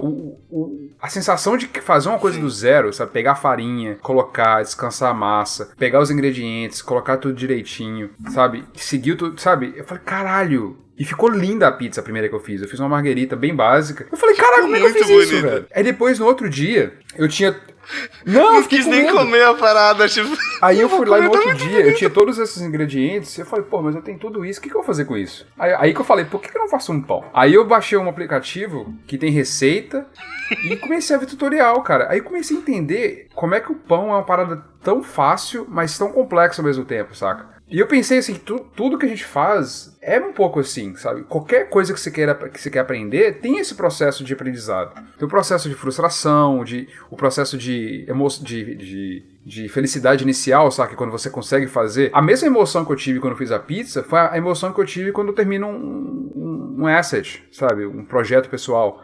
Eu falei, cara, que do caralho. Eu sempre quis desenvolver hobbies que sejam fora da nossa área, sabe? Porque eu acho que se você se prende muito no CG, você não expande muito o seu leque, sabe, de conhecimento. E aí, quando eu comecei a fazer, eu fiz o primeiro pão, ficou gostoso pra caramba, mas ficou feio, ficou meio parecendo um cocôzão, mas ele ficou muito bom, cara, o sabor ficou do caralho, tanto que eu levei na meta no outro dia, a galera, tipo, pirou no pão. Aí eu empolguei, falei, cara, fazer pão. E eu vi outras receitas, comecei a experimentar ainda mais. E aí eu comecei a fazer outras coisas também, não só o pão. Eu fiz tabule, que é tipo uma salada mediterrânea, sacou? Fiz a parada do zero, ficou do caralho.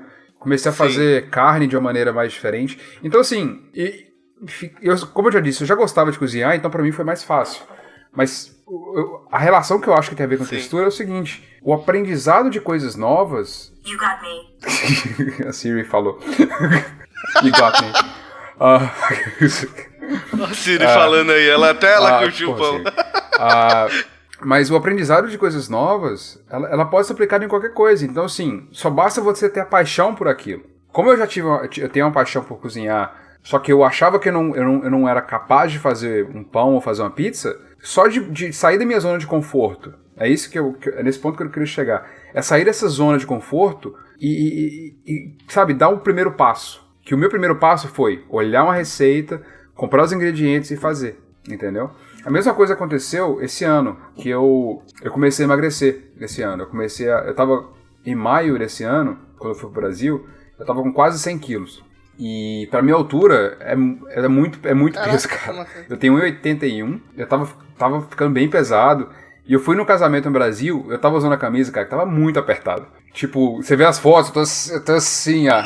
Aquela, tipo, você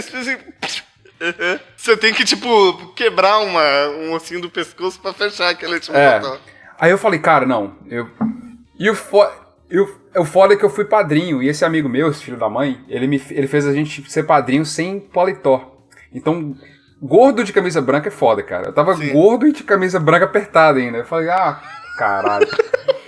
Aí eu vi aquelas fotos e falei, cara, tá na hora de mudar. Eu também tava me sentindo muito fadigado no trabalho, sabe? Eu não tava conseguindo focar direito. Falei, cara, não, tá na hora de mudar, foda-se.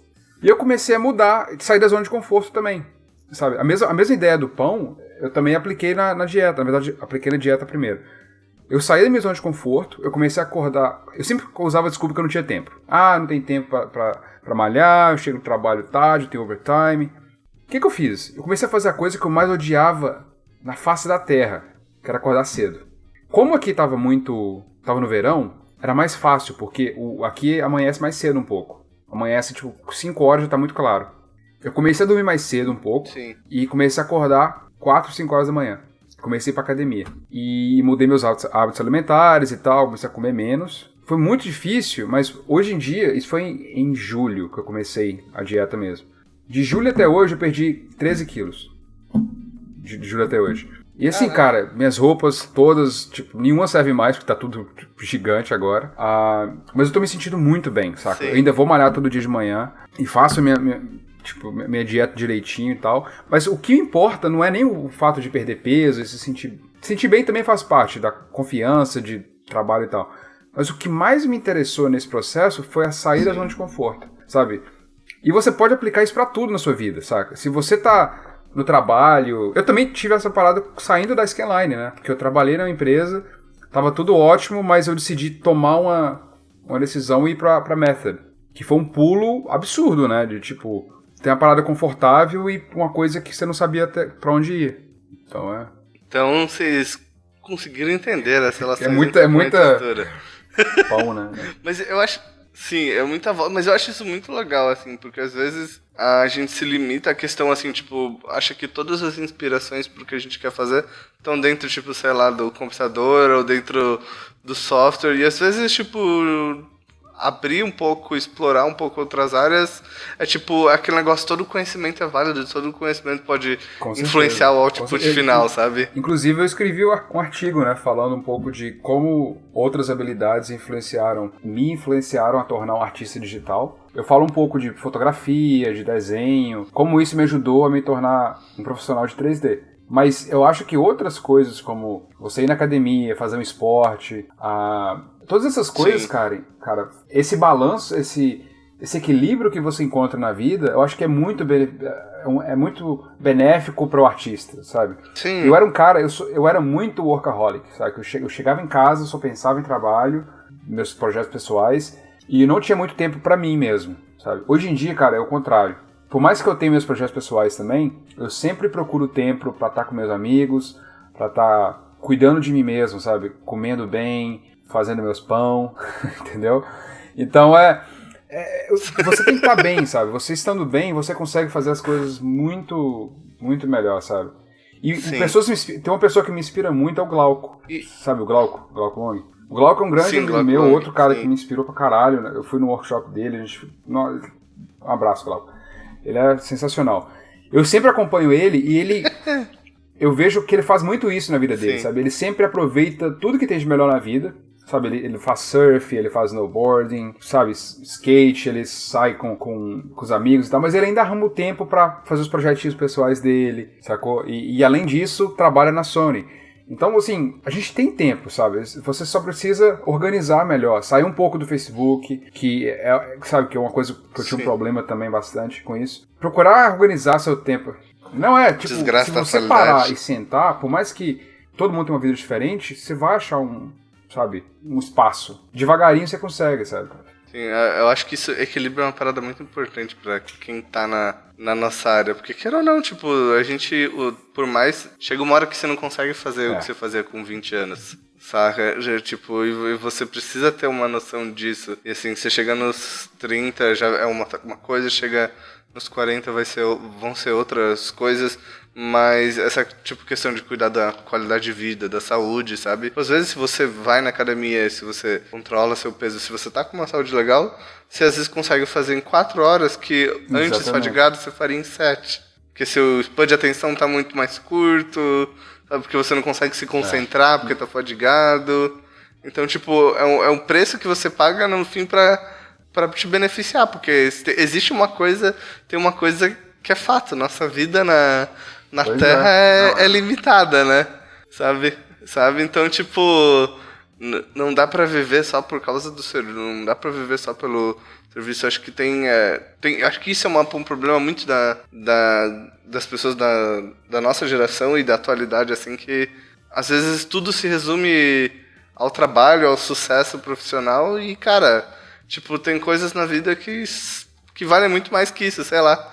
Tipo, o que adianta aquele negócio, você morreu mais rico do cemitério ou você morreu mais conhecido do cemitério? Tipo, no fim o que você vai levar são os amigos que você tem, tipo, sabe, os rolês que você faz com seus amigos, sabe, as amizades que você teve, as experiências que você viveu. E é isso que eu tava sentindo, cara, quando eu decidi emagrecer em maio e tal, e mudar um pouco minha qualidade de vida, foi justamente isso, que eu tava tão focado em trabalho, sabe? Eu tava trabalhando no Liga ainda na época, e eu tava, cara, tive a oportunidade de fazer todos esses personagens, sabe?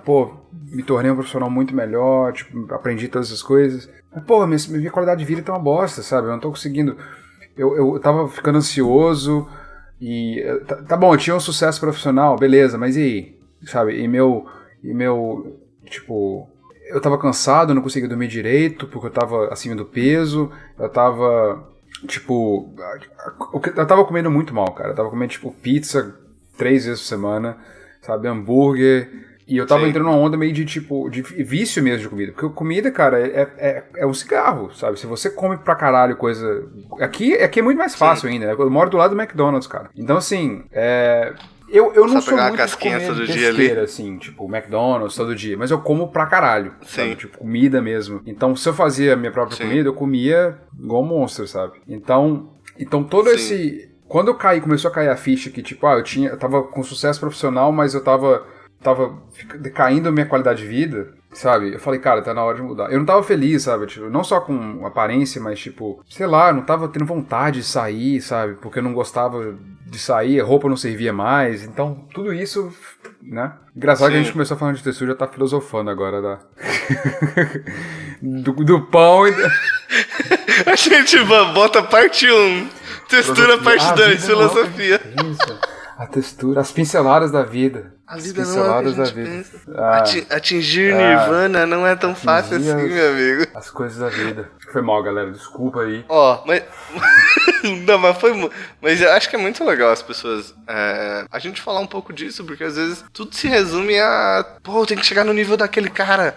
Nossa, eu preciso trabalhar naquele lugar. Nossa, eu preciso ser o mais foda do mundo. Mas às vezes tem algumas coisas que a gente... Tipo, sei lá... Por exemplo, você quer ter uma inspiração X... tal. Aí você fica batendo a cabeça no monitor, pesquisando uma referência pra fazer tal parada. Cara, às vezes você sai um pouquinho, vai lá, encontra seus amigos, faz, sabe, conversa com eles, curte. Quando você volta com uma cabeça, tipo, muito mais fresca. Aí, sei lá, se você tivesse batendo a cabeça lá, você não ia fazer nada, ia ficar frustrado pra caralho. E por você ter saído e ter tido essa experiência, você volta, tipo, muito mais fresco pra isso, aquilo. inclusive, foi a tese do meu TCC na escola, que eu tive um TCC sobre criatividade, e um dos livros que eu li, ele falava justamente isso, que tinha um estudo, que fez um estudo sobre essa relação do, tipo, de mentes criativas, né? É um pouco difícil você fazer um estudo científico assertivo disso, mas eles fizeram experimentos de, tipo, quando você sai...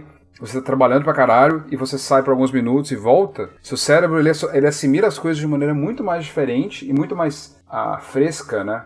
Às vezes você nem tá pensando... Por isso que quando você toma banho, é geralmente quando você tem ideias, tipo, mirabolantes, sabe? É porque quando você tá mais relaxado, né? Você tá tranquilo... Sim.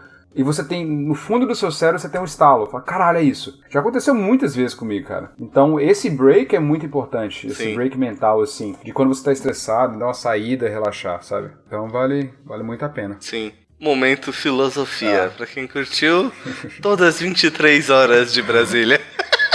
Pão Paulino, falando sobre filosofia da vida e pães. E assim, eu acho que pra fechar, tem duas perguntas rápidas. Maria Gabriela. Primeiro, primeira pergunta. Uma cor.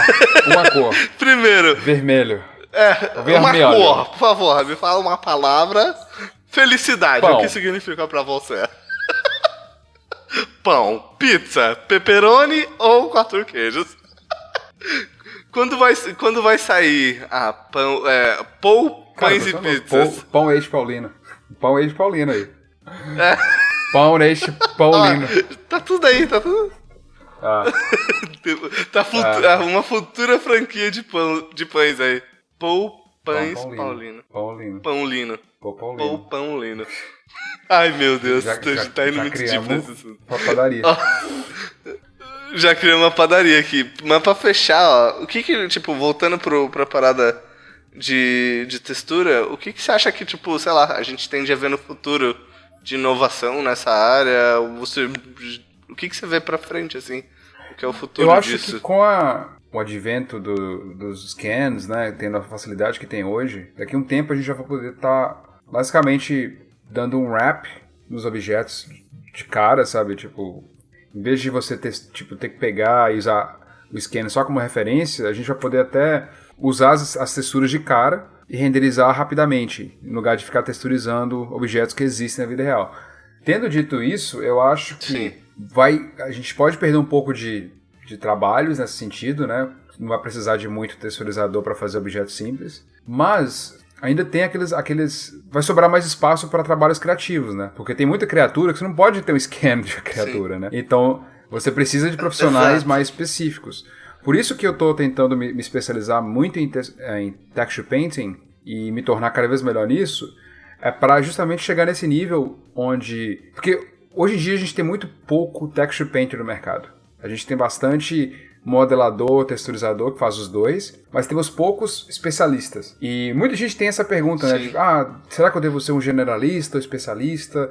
Eu não sei o que eu faço. Eu acho que se você puder ser um especialista que é um bom generalista, não sei se faz sentido, mas é basicamente assim, seja muito bom em alguma coisa e saiba bem as outras coisas, entendeu?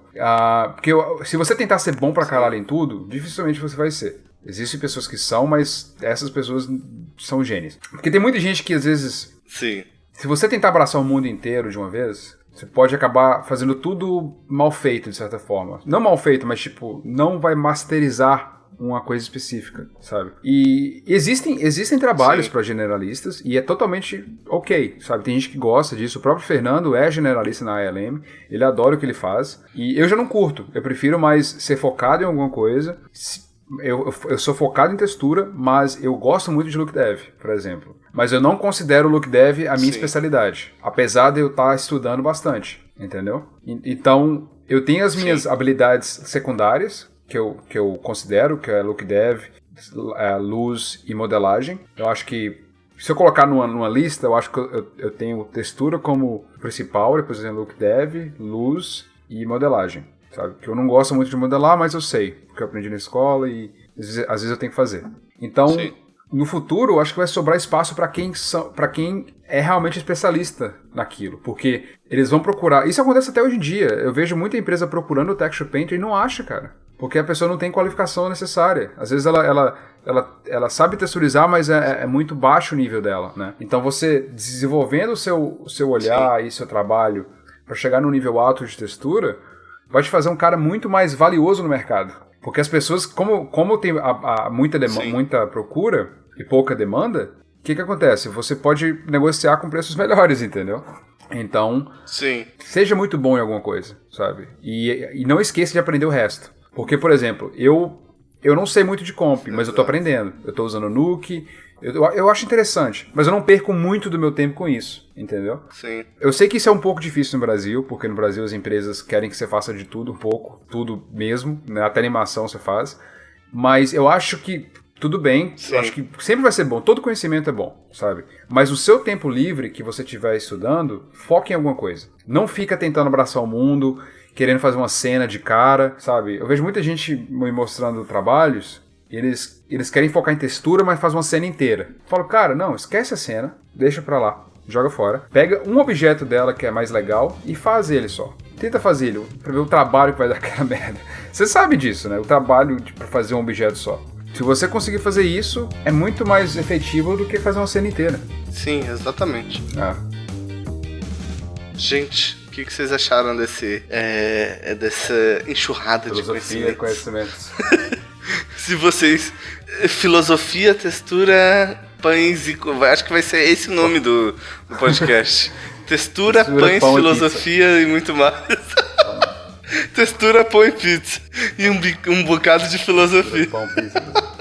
Gente, se vocês curtiram o podcast, deixem nos comentários aí. Eu quero agradecer o Paul pela presença dele. Ele tem sempre sido super solícito com a gente. Sempre que a gente precisa dele, ele tá aí, saca? Tá aí dando uma força, tá aí estando presente em tudo que a gente tá fazendo. É tipo um prazer poder fazer esse podcast com ele. Espero que vocês tenham curtido bastante. De novo, se vocês não conhecem as redes sociais dele, entrem lá no Instagram, entrem no site dele, que ele tem umas matérias tipo, muito sensacionais sobre textura. Acredito que ele está preparando muitas coisas para o futuro também disso. Entrem lá, tipo, a gente vai botar tudo nos links do comentário do YouTube aqui para vocês entrarem e seguirem. Isso. E eu acho que é isso, gente. Beijo para todos, pô. Quer deixar um recado final? Coma um pão. Ah, não, mas primeiro eu queria agradecer Eu queria agradecer... Passa manteiga no pão. Passa em manteiga. Mas primeiro eu queria agradecer ao Gustavo, o pessoal da escola, a Revolution. Tô acompanhando vocês desde o comecinho, né? Eu gosto muito de botar as minhas apostas em projetos que eu confio, sabe? Tipo, eu sempre tive um pé atrás com escolas em geral, porque eu acho que tem muita falcatrua por aí, muita gente pensando em grana e esquece do conhecimento, né? Do conteúdo. Sim. Eu gosto muito do Revolution porque me lembra muito da Think Tank, né? Que vocês têm a mesma filosofia de de negócios e de como vocês tocam a escola. Então, assim, parabéns pelo conteúdo e muito obrigado pelo convite. E espero que vocês tenham gostado, pessoal. Desculpa pelos devaneios, pelas filosofias e eu falei bom demais, mas precisar de qualquer coisa, só a gente vai fazer um outro podcast só sobre Mas pode mandar mensagem no Facebook ou e-mail, se vocês quiserem. Meu e-mail é poapaulino@gmail.com, Facebook é poapaulino, Instagram, LinkedIn, Twitter, qualquer coisa aí. E é isso. Obrigado. E ó, Paul, marcado aqui, se você vier pra Curitiba, a gente vai gravar um especial pro canal do YouTube, Revolution Nossa, Cozinha, cara. com você ensinando o pessoal a fazer um pão. Pão paulino. Você quer pizza ou pão? A gente vai fazer um especial cozinha. Pra comer quando faz a pizza. A gente faz os dois, exato. Fechou, já era. É isso, gente. Espero que vocês tenham curtido. Até mais. A gente se vê na próxima. Falou! Brincadeira, gente. Agora o Paul vai contar um segredo. O segredo supremo da textura. E o segredo é...